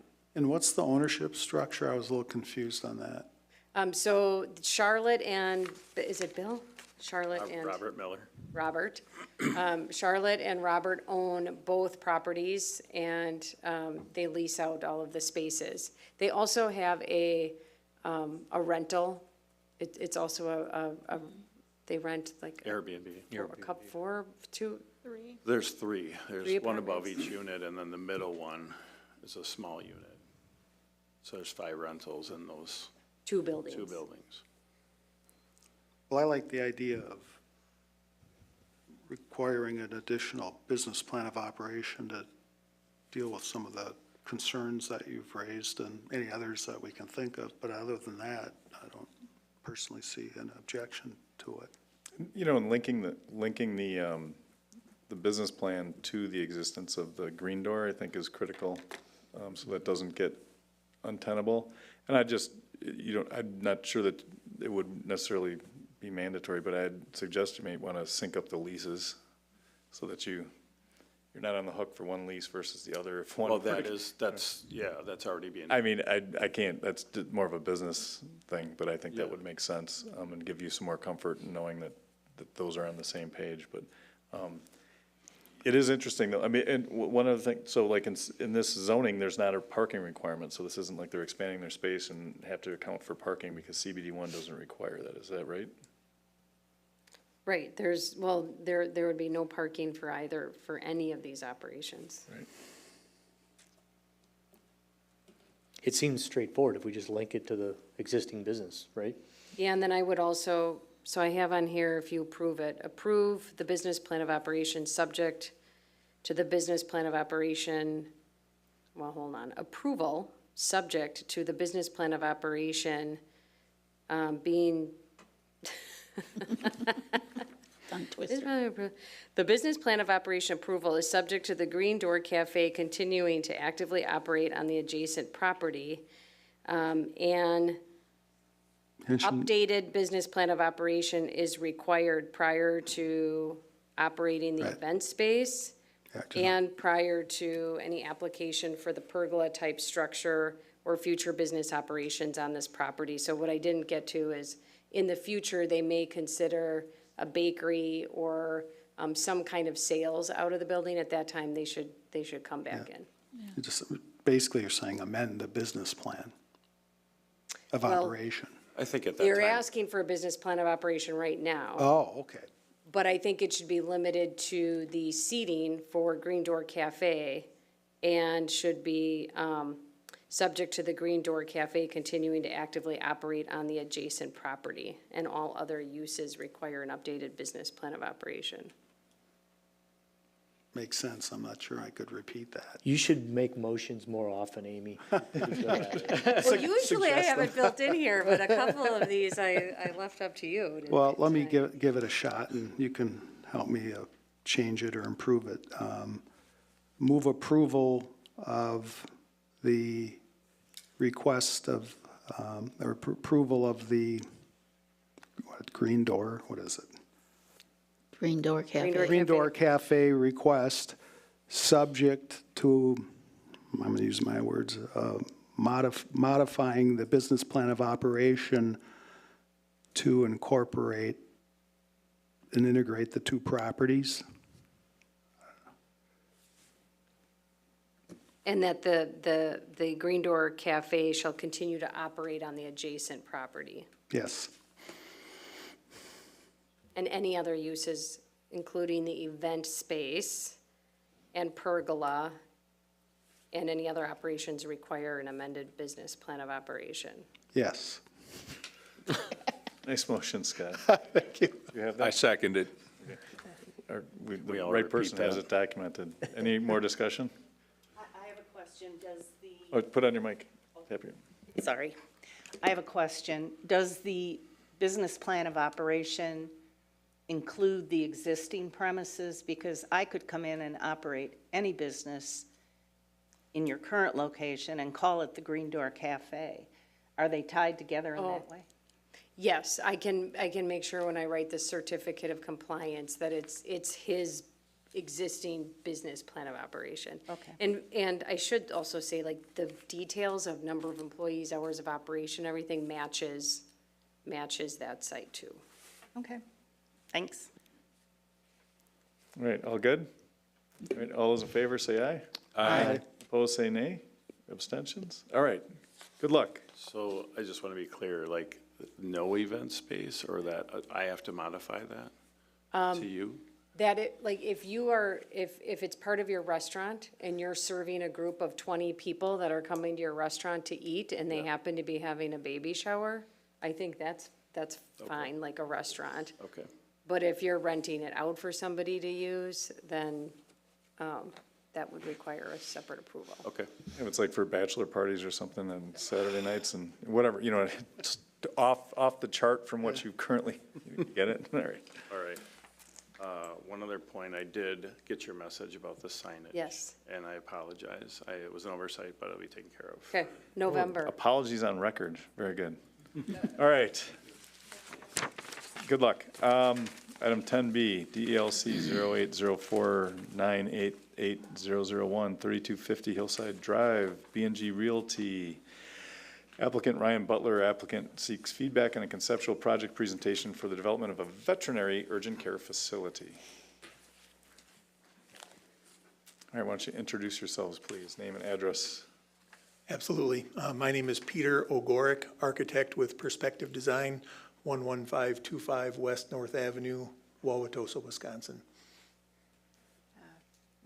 Mary Butler. Yeah, home address. Same address? Okay. No, Great. home address. Go ahead. Oh, any address.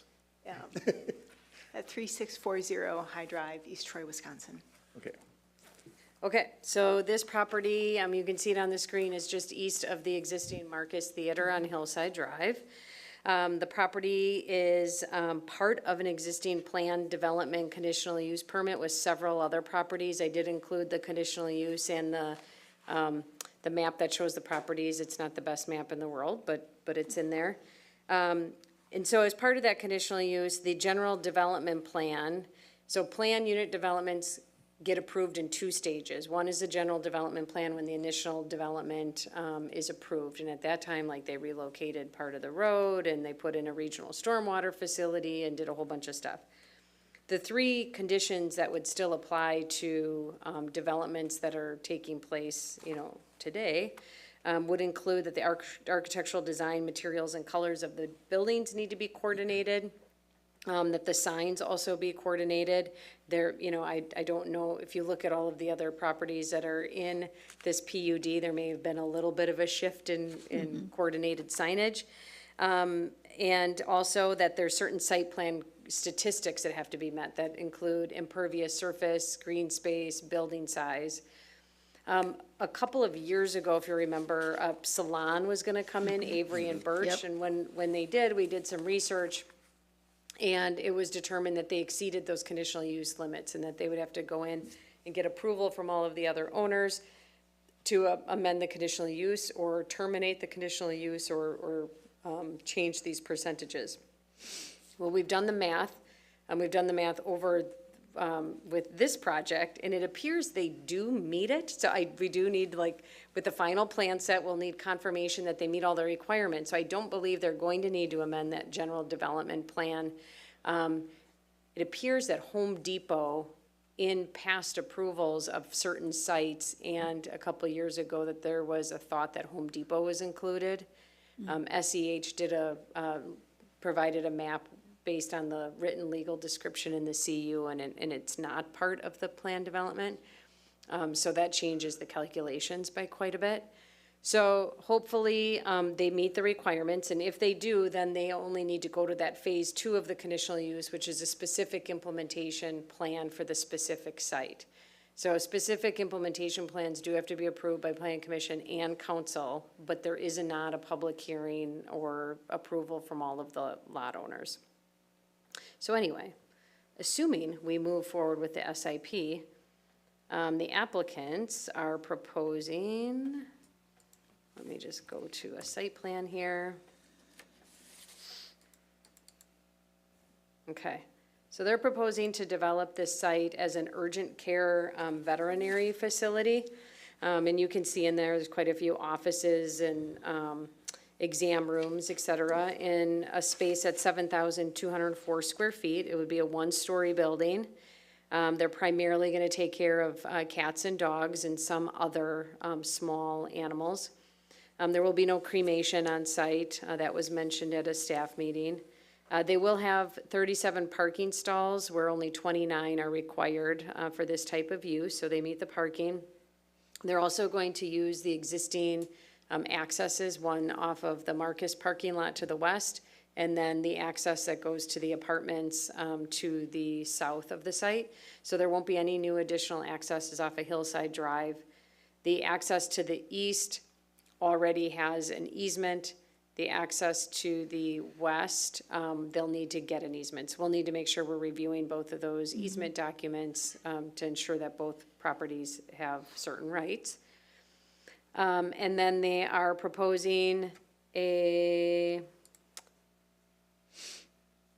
addition to the regional stormwater facility that's behind, I believe behind the building with the Stone Creek Coffee and Jimmy John's and stuff. They're also going to propose a detention basin on this site, so the two will be combined to address stormwater management. And then they're going to propose a monument sign. They don't have any detailed renderings. They'll come back at a later date on the west entrance, a two-sided sign. There already is a sign on the east side for the apartments. They have an easement to have their sign on the subject property. There'll be a dumpster enclosure on the southeast corner. They'll need to submit detailed renderings with the material and heights and dimensions. And then the building itself, let's go to, let's see here, page 86. So here's a colored rendering of what they're proposing for a building. They did meet with us as staff, and they had a pretty simplified architectural design. They did make some enhancements to it. They're proposing a composite material in a dark gray color. Then they'll use natural stone veneer as a base. with some earth tones and gray asphalt shingles. And then the gutters and downspouts would be black. And then they're proposing some of those entryway enhancements. I should say that smaller entryway, that's gonna lead to a dog wash, a self-serve dog wash that can be accessed from the outside during normal business hours. So a little bit of a side business from the veterinary operations. And then you can see on the south elevation, they are proposing a small, it's not really a dog run. It's just an area where they can take the dogs outside if they have to, before or after appointments. Then engineering, we kind of talked about that. They are reviewing the plans. We'll need full civil engineering plans, and the fire department will need to review for access and maneuverability. They are proposing some subtle sconce, wall-mounted lights on the building. I didn't see any lights shown in the parking lot yet. Will there be lights in the parking lot? There will be. yeah. Okay. It'll come in the next submittal. Okay, so we'll need the heights of the poles, the catalog cut sheets, and photometrics for the whole site. We'll need a full landscape plan that hasn't been submitted quite yet, and then signage might come at a later date. So based on what's been submitted so far, you may come up with your own comments, questions, or concerns, but the items I wanted to just address included whether or not you felt the architectural design is harmonious and coordinated with the other buildings that are part of this conditional use and meet your architectural standards. I did show some pictures of some of the other buildings within this development. So any feedback on that before so their next step would be to submit formally for the specific implementation plan for formal action. I think conceptually, it's a good idea. I like the idea of having, a pet urgent care in the area like that. And I agree, if you can change, the color tone to match something a little more harmonious, natural in a sense, that would probably, enhance the look of it. Otherwise, I think a lot of that looks really good with what we're seeing right now. Thank you. I don't know if it was in the packet, Amy, is it, I don't know if it's part of the same conditional use, but just thinking of the buildings in the area, what struck me is that this is extremely similar to the KinderCare building across the street. And the other thing that struck me, and it struck me about my own house design when I built it 25 years ago, is I was looking at a lot of roof. So I added dormers. And that's what, like, KinderCare did as well. Oh, she's got it up there. Functional or not, whether you use it to bring a skylight into the actual office area or not, I just think that's a lot of roof to look at. But aside from that, I think what they started with and what they came back with is kind of fits in, because you go just to the south of them too, and then you've got the was it Hillside Apartments behind there. And it looks like the big multi-tenant building with the Stone Creek Coffee, that's got some dormers in the roof line too. There's a lot of brick on these buildings, including Colders. Yeah.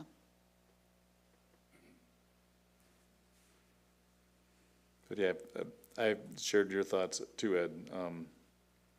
Vet clinics their business isn't slowing down. Right. Yeah. Right? Yeah.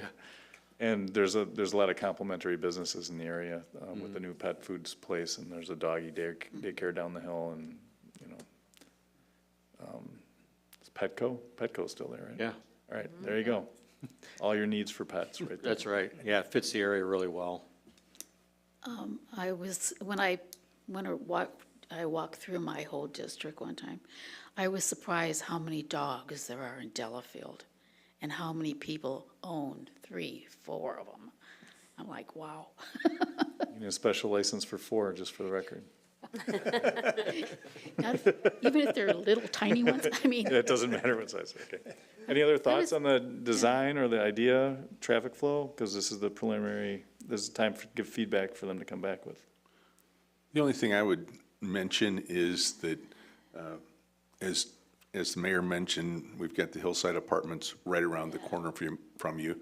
I see that you're planning to have your east access off that side street that right now is is dedicated to access to the apartment complex, and just wonder how much that's going to increase the traffic flow in that area. Also, I know that all summer long, we've been working on changing Hillside slightly with the new crosswalk, and I didn't know if that was incorporated in your consideration as well. Yeah, so thanks for the question. I don't know if you can bring up the site plan or not, Sure. but I believe the crosswalk that you've been working on over the summer is kind of right at the apex of the curve, so it's almost like halfway in the middle of our property. So almost like where our parking lot bends, yeah, right in the corner there. So that's where your crosswalk will be coming across Hillside Drive. So, you know, we obviously have a public sidewalk across the entire frontage of our property. When you cross Hillside Drive, you'll be entering that public sidewalk, and you can go in either direction from there. The original plan, by the way, I'd like to thank Amy for her patience with us over the last, month and a half or whatever it's been. A big chunk of the effort that we've been putting forth so far is just trying to figure out if this piece of property is even developable. The landscape area, the impervious area, the building area, we were going all over the place trying to figure out whether this could even happen. Then we had a meeting with the mayor and Amy and staff members talking about this project, and so I think we've actually found the solution to be able to make this project move forward and develop this piece of property that's really the last one in this particular PUD. In those conversations that we had with staff when we met in this room, what was that, maybe 6 weeks ago, I think, something like that. We originally had a driveway out onto Hillside Drive. It was accommodating the request during that conversation that we not have a separate driveway out onto Hillside. So just so happens that the seller of this piece of property happens to be Marcus with the movie theater. So we have a cooperative neighbor to, be able to work with to get that easement through their parking lot in order to be able to make the access on the west side happen. And then on the east side, it just so happens that we actually split that driveway with the neighbor to the south. The residential neighbor, they own the east half of that driveway, and Mary and her husband Ryan will actually end up owning the west half of that driveway. So it's a kind of a cross access for both properties to utilize that driveway location. Any other comments on the architecture or site plan? They are removing 5 trees. I do need a little more information on species and size, and then they may have to mitigate for that tree loss. So that'll need to be part of their landscape plan. And then we talked about the lighting. The height of the fence will need to be identified that goes around the area where the dogs would relieve themselves. Detailed rendering of the dumpster enclosure. You need to demonstrate that mechanicals are screened from the adjacent properties. One of the requirements of the CU2 is that the development needs to be screened from adjacent residential uses. So we do want to be considerate of that apartment facility. It sounds like there is an existing thick vegetative tree line, so I think they're probably good there. Yep. After it goes to Plan Commission next time, it'll need to go to Public Works Committee for the access points and stormwater management. And then we just need to verify that they do comply with those site plan requirements in the CU, the percentages. So again, one point about the stormwater management, when we met with staff, it was brought up that the ordinance had actually changed from the time when this plan unit development went through. Originally, it only had to deal with water quantity, so you just had to store the water and release it slowly. Since then, the ordinance has changed to include water quality, and so that's the reason for the bioswale in our front yard, is to be able to clean the water as it's coming off of our parking lot before it gets discharged to the stormwater pond. So again, in an effort to cooperate with staff and be in compliance with the ordinance, that's what the dual stormwater management system is all about.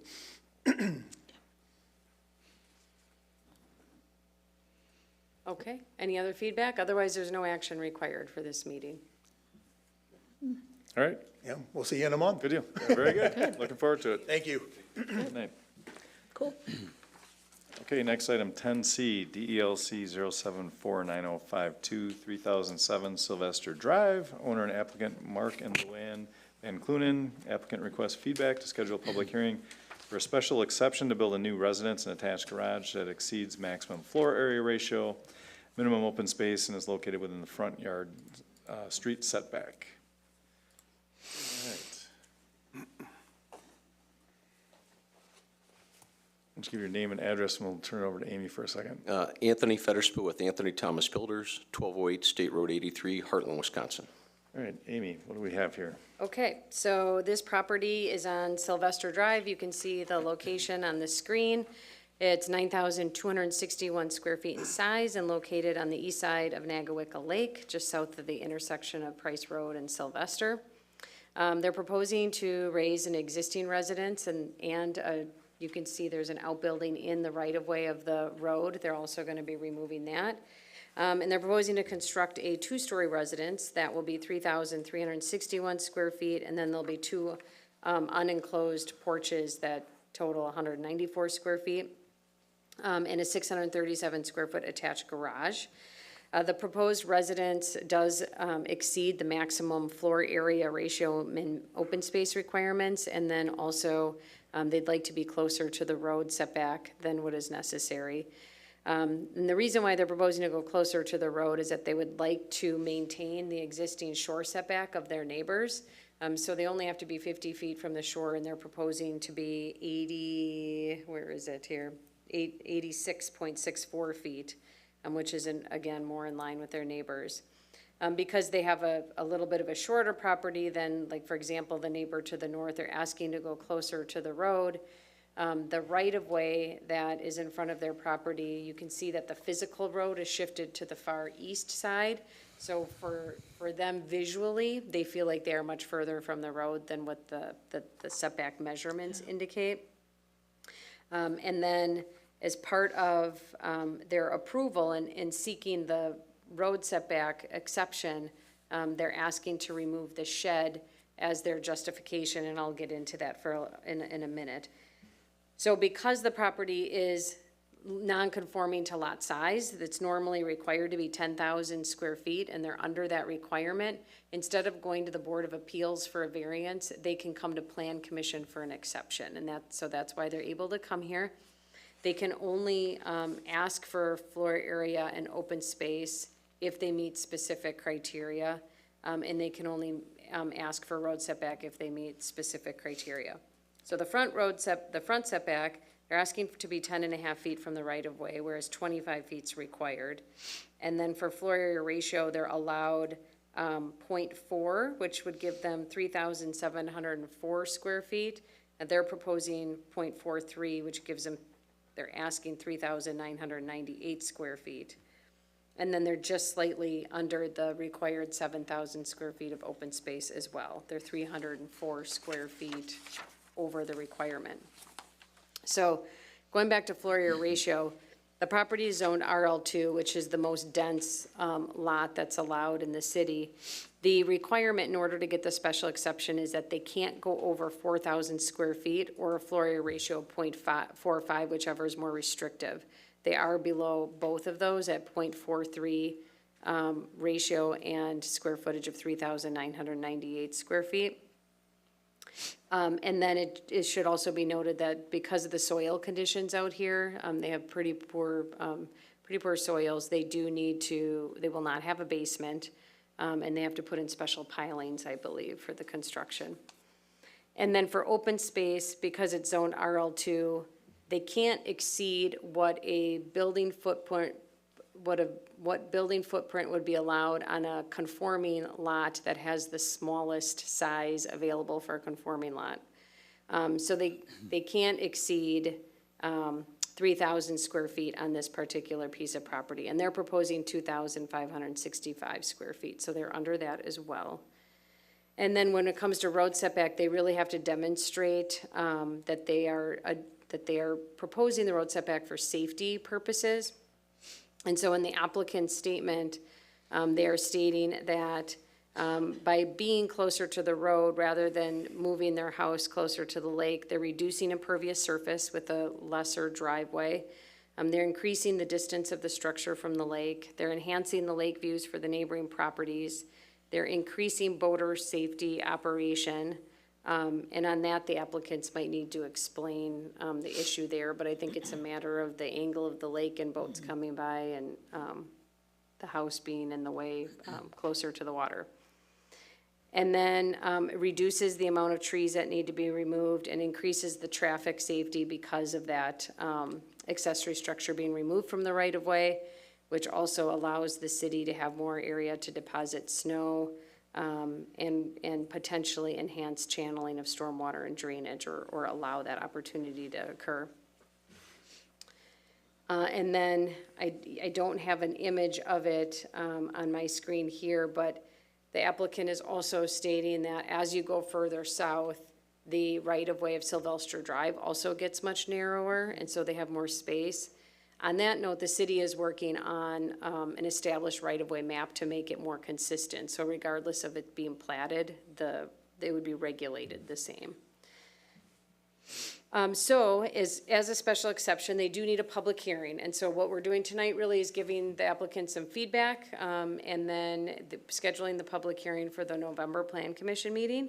But with any feedback, if they need to make changes, they can consider those quickly in the next week or two. And then in their application materials, I'm not going to go through them all. The applicant did provide a write-up with their justification. I explained some of that in my report. And then they also need to justify that they meet the definition of a special exception. And I think some of the main components are that that the special exception allows reasonable use of the property. It's not contrary to or inconsistent with the spirit and intent of the code, that it doesn't cause hazardous, harmful, noxious, offensive, or is a nuisance to the adjacent properties and surrounding neighborhood or natural resources, and you have the ability to impose restrictions to ensure those things don't happen. And then if they do get a special exception come next month, they'll need to record that with Register of Deeds, and they won't be given the ability to ask for more special exceptions.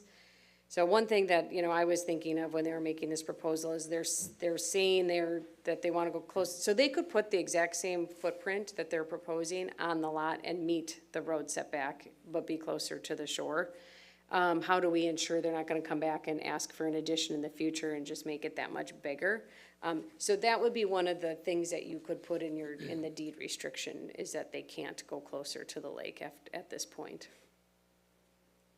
Is the client aware of that, Tony? I'm sorry, what was that? Is the client aware that they're giving up a technical right that they have today? Yes, most of our clients, we do a lot of lake properties, and most of the time it's the other way around, where they're wanting to get closer to the lake. And then we're fighting because, you know, the neighbors don't want to, and they've talked to their neighbors and they want to move it back, and they do understand. Also, I think, given the ordinances, I don't think they can go any larger, even if they wanted to, given the special exception. If they wanted to do an addition, they're right up against the floor area ratio right now, so I don't think they could, even if they wanted to. Right, we would definitely want to solidify that, but they would need more approvals from you.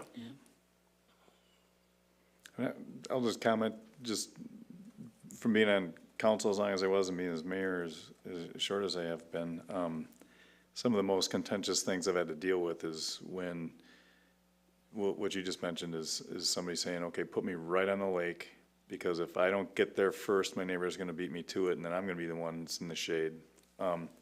This type of cooperation with the neighbors is refreshing, and it's, you know, what isn't new is someone wanting to build a big house and a small lot on a lake. But doing it in a way that is somehow at least respectful of the neighbors' views is refreshing, so, that's nice. It's unusual. It is. It might be a first. You're giving up the parking for all your parties too, so.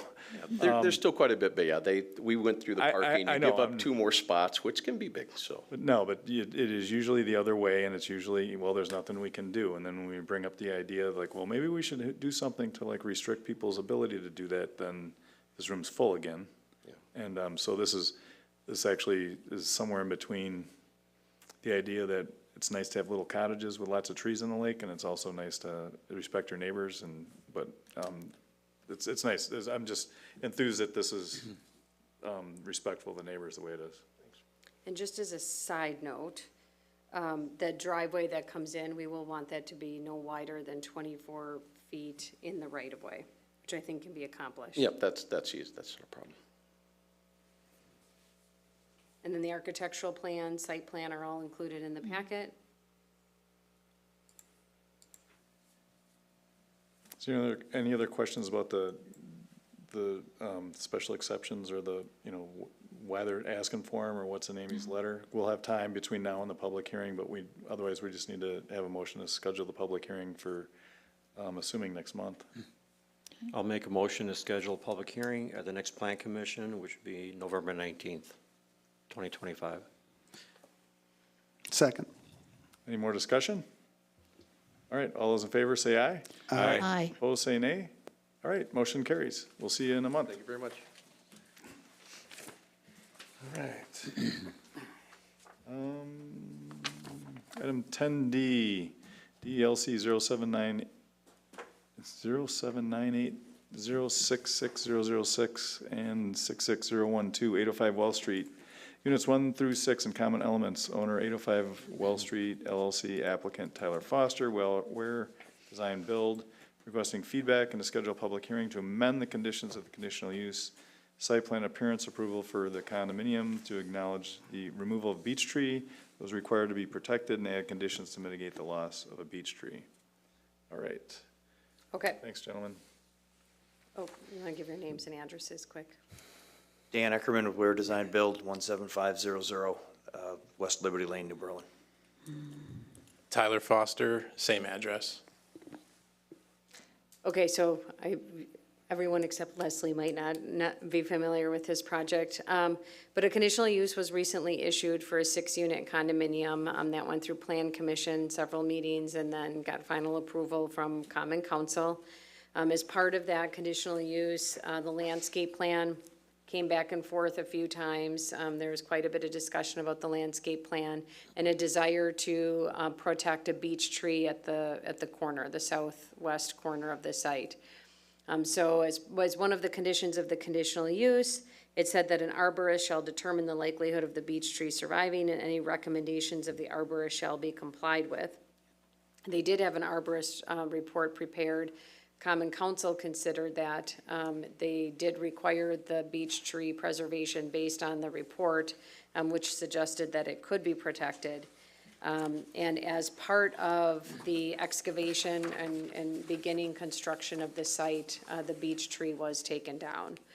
So in addition to the fact that the beech tree was taken down in violation of the condition of the conditional use, there were several other items in the arborist's report that weren't addressed. And had they been addressed, then the beech tree would probably still be there. And that includes establishing fencing along the drip line of the tree prior to any construction.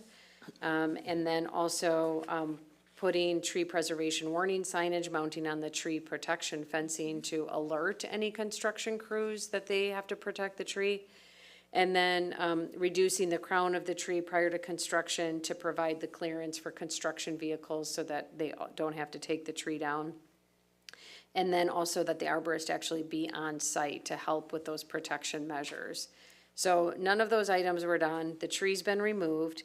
So at this point, the city is considering, whether or not mitigation measures need to be required, whether that's in the form of a fine and/or tree mitigation. There's some limited space available on the site for tree planting, but also the conditional use has to be amended because it was a condition. So the city does have the option to amend the conditional use and/or terminate it. But staff is recommending that we go through an amendment process. This is a significant project in the city with a lot of value and positive benefits for the community. So as a matter of amendment, we're looking to schedule the public hearing for next month, and then we'll go through that amendment. As part of that process, though, we would expect to have an amended landscape plan presented by the applicant that includes additional tree planting, and I can work with them based on some suggestions that we've received from Wachtell. As the city administrator did request an appraisal from Wachtell for the loss of the beech tree, and we did get that number back. I believe it's between, I don't know the exact number, but it's between $12,000 and $13,000.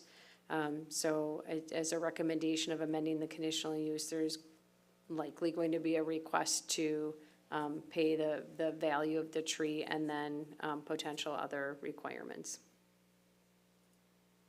Anything else you want to add? Common Council did consider this?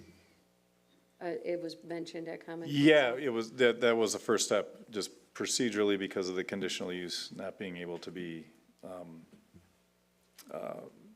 honored because of the tree's gone. So it was referred to us to go through the process, and it's unfortunate that there's weeks that go by. I'd love to hash this out in an afternoon, but we just have to follow the scheduled notices and that from what happened.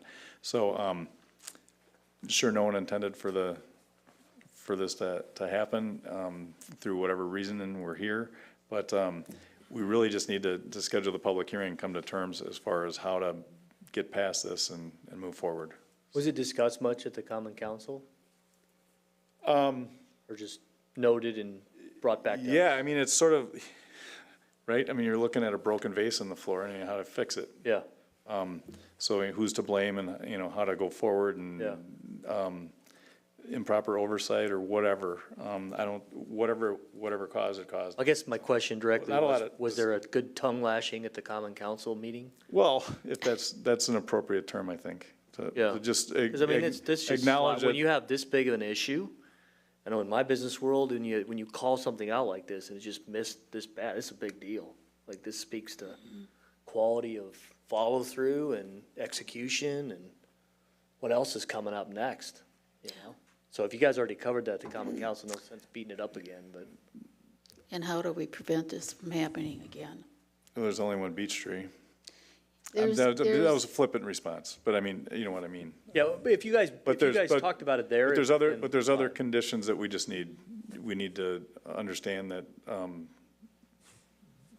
there's a series of things that have to happen for this to be mutually successful. Yeah. And so how to make sure that the proper oversight occurs is what the concern is. And so, I don't know, if you'd like to speak to just where we're at or how we're going I forward. only ask because if you guys went through that meeting and it was a tough meeting, there's no sense of rehashing it, right?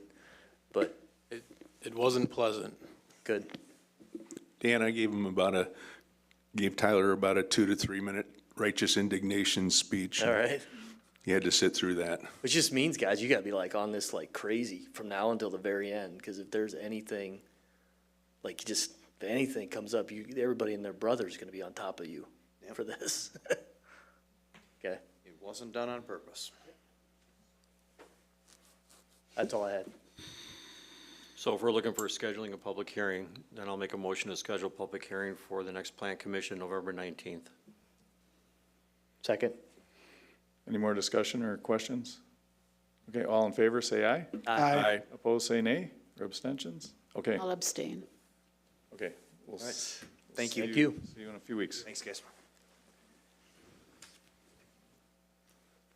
All right, where are we at? Oh, item 10E, DLC 0803999, North 101 State Road 83, owner Munger Holdings, LLC, applicant Scott Bose, Bauer Sign, requesting permanent signage to install signage for Bubbles Foam Farm. You might have applied late, you're the last. I know. Is that the He's punishment? gonna play, he That's how it can works? rightfully put that on me. Oh, okay, well, then you have to All figure is something out. good, all is good. You're gonna have to be a car wash subscriber. Right. Okay, why don't you give your name and address, please? Scott Basie, Bauer Sign, 314 Stonebrook, Waukesha. Okay. So as you can see, Bubbles Foam Farm is under construction right now, moving along pretty quickly. So now they're proposing signage. It does take a couple months to get these produced, and they want to get this place opened up this winter still. So They are proposing a similar format Bubbles Foam Farm car wash signage on all four sides of the building. The east and west elevations, which are the long elevations facing 83 and the McDonald's site, will each have direct channel letter wall-mounted signs. They're each going to be 88 square feet. They're going to be illuminated with LEDs. The returns, graphics, trims, and everything will be black, and then you can see the actual lettering itself is white acrylic. And then the black accents in the details of the goat and lettering. Then opposite kind of that, on the north and south elevations, which are the shorter widths, the signs will be a little bit smaller at 45, well, half the size, at 45 square feet. And the lettering has more black in the face than white. So it's it has a little bit of a reverse look. Also to be illuminated. And then they are proposing to reuse the Hardee's pylon sign next to 83. There was a second sign closer to 94 that is not going to be reused. And I don't think the pole is there anymore, but if it is, that would be one of the requirements. We would want the pole to go. This pole is 10 to 12 feet high. It's existing again, and then the sign itself actually is not that oversized at 48 square feet.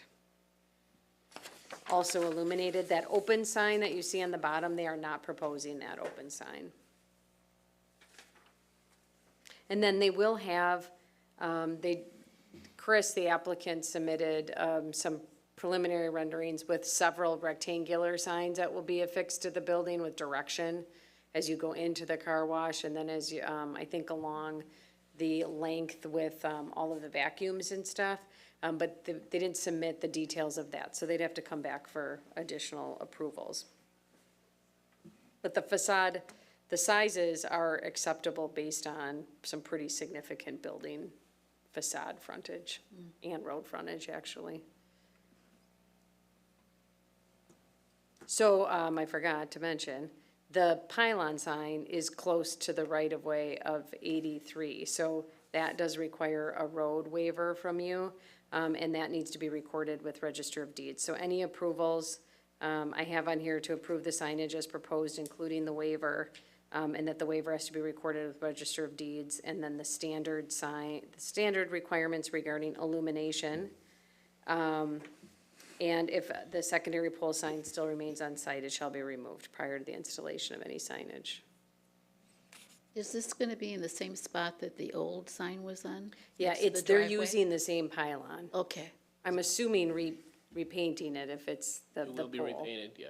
okay. So, and what's the material? This is like white, is this internally illuminated, like white acrylic or something? It's white acrylic decorated with a black vinyl and LED lighting within.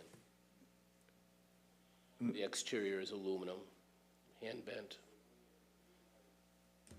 Are you still planning to use that burgundy vinyl border on the pylon sign? If you're looking at, because it's two-tone, is that why you're asking? I was only curious. That's what they would like to have, yes. Okay. But we're going to be coloring it. There's a vinyl that's on the inside right now, and we'll be painting it, the cabinet itself, to match that vinyl, so it's continuous. They just wanted a little thicker border.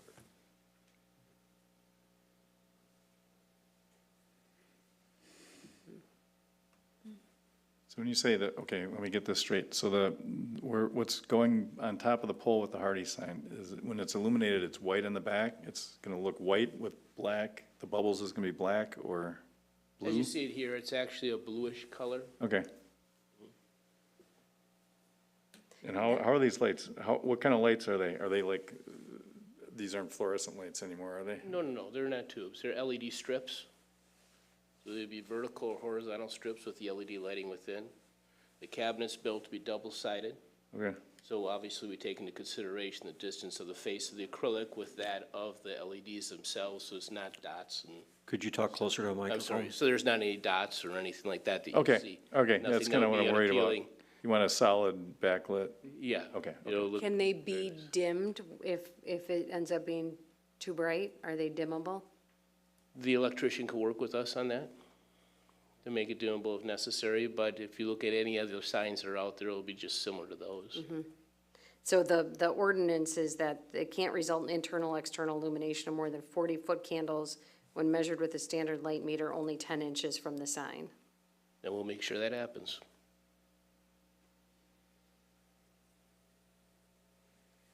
Any other questions about the signage?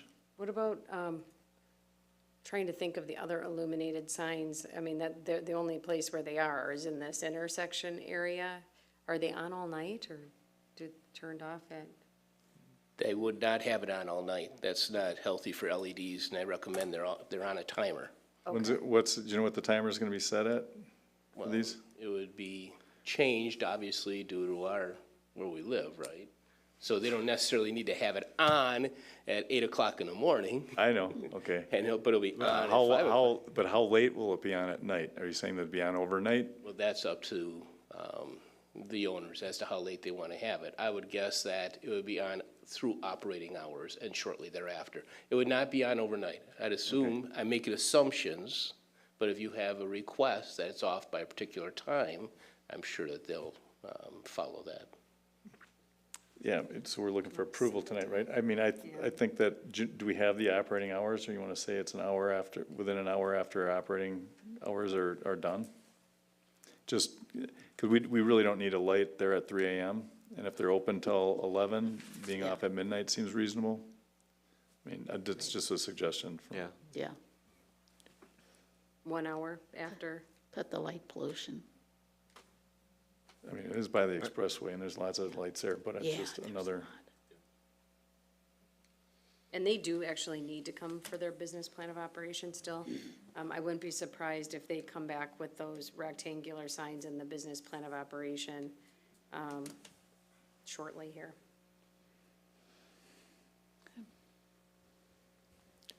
Then I'll make a motion to approve the signage as proposed, including a waiver from the road setback to install the face of the pylon sign in the existing pole. The waiver shall be recorded with Washoe County Register of Deeds. No sign shall result in an internal or external illumination of more than 40-foot candles measured with a standard light meter held perpendicular to the face of a distance of 10 inches from the sign. You're not going to have the open sign on there anymore. And if there's a pole, you'll remove the pole. And also, the lights would be on a timer to be turned off 1 hour after close of business. Second. Any more discussion? All in favor, say aye. Aye. Opposed, say nay, or abstentions? All right. Thank you Now we very can much. Find the car wash. All right, thank you. Okay, next order of business, 12, reports of city officials. Correspondence would be in your packet. Amy, do you have anything more for us? Maybe just a really quick update. The Sean Kelly grading project will be on the November agenda. We did get information from the DNR. Okay, thanks. Building inspector, Scott. Expecting 60-plus residential occupancies this year. That's a big deal. Nice. Nice, all right. Is the next meeting, are we after Thanksgiving, or, yeah? Oh, good question. No. It's a week early, November 19th. Regular meeting, November 19th, 2025. Regular meeting submittal deadline is October 22nd, which was last week. Seeing no further business, meeting's now adjourned at 9:08. Thanks, everyone. And I'm logging, not here next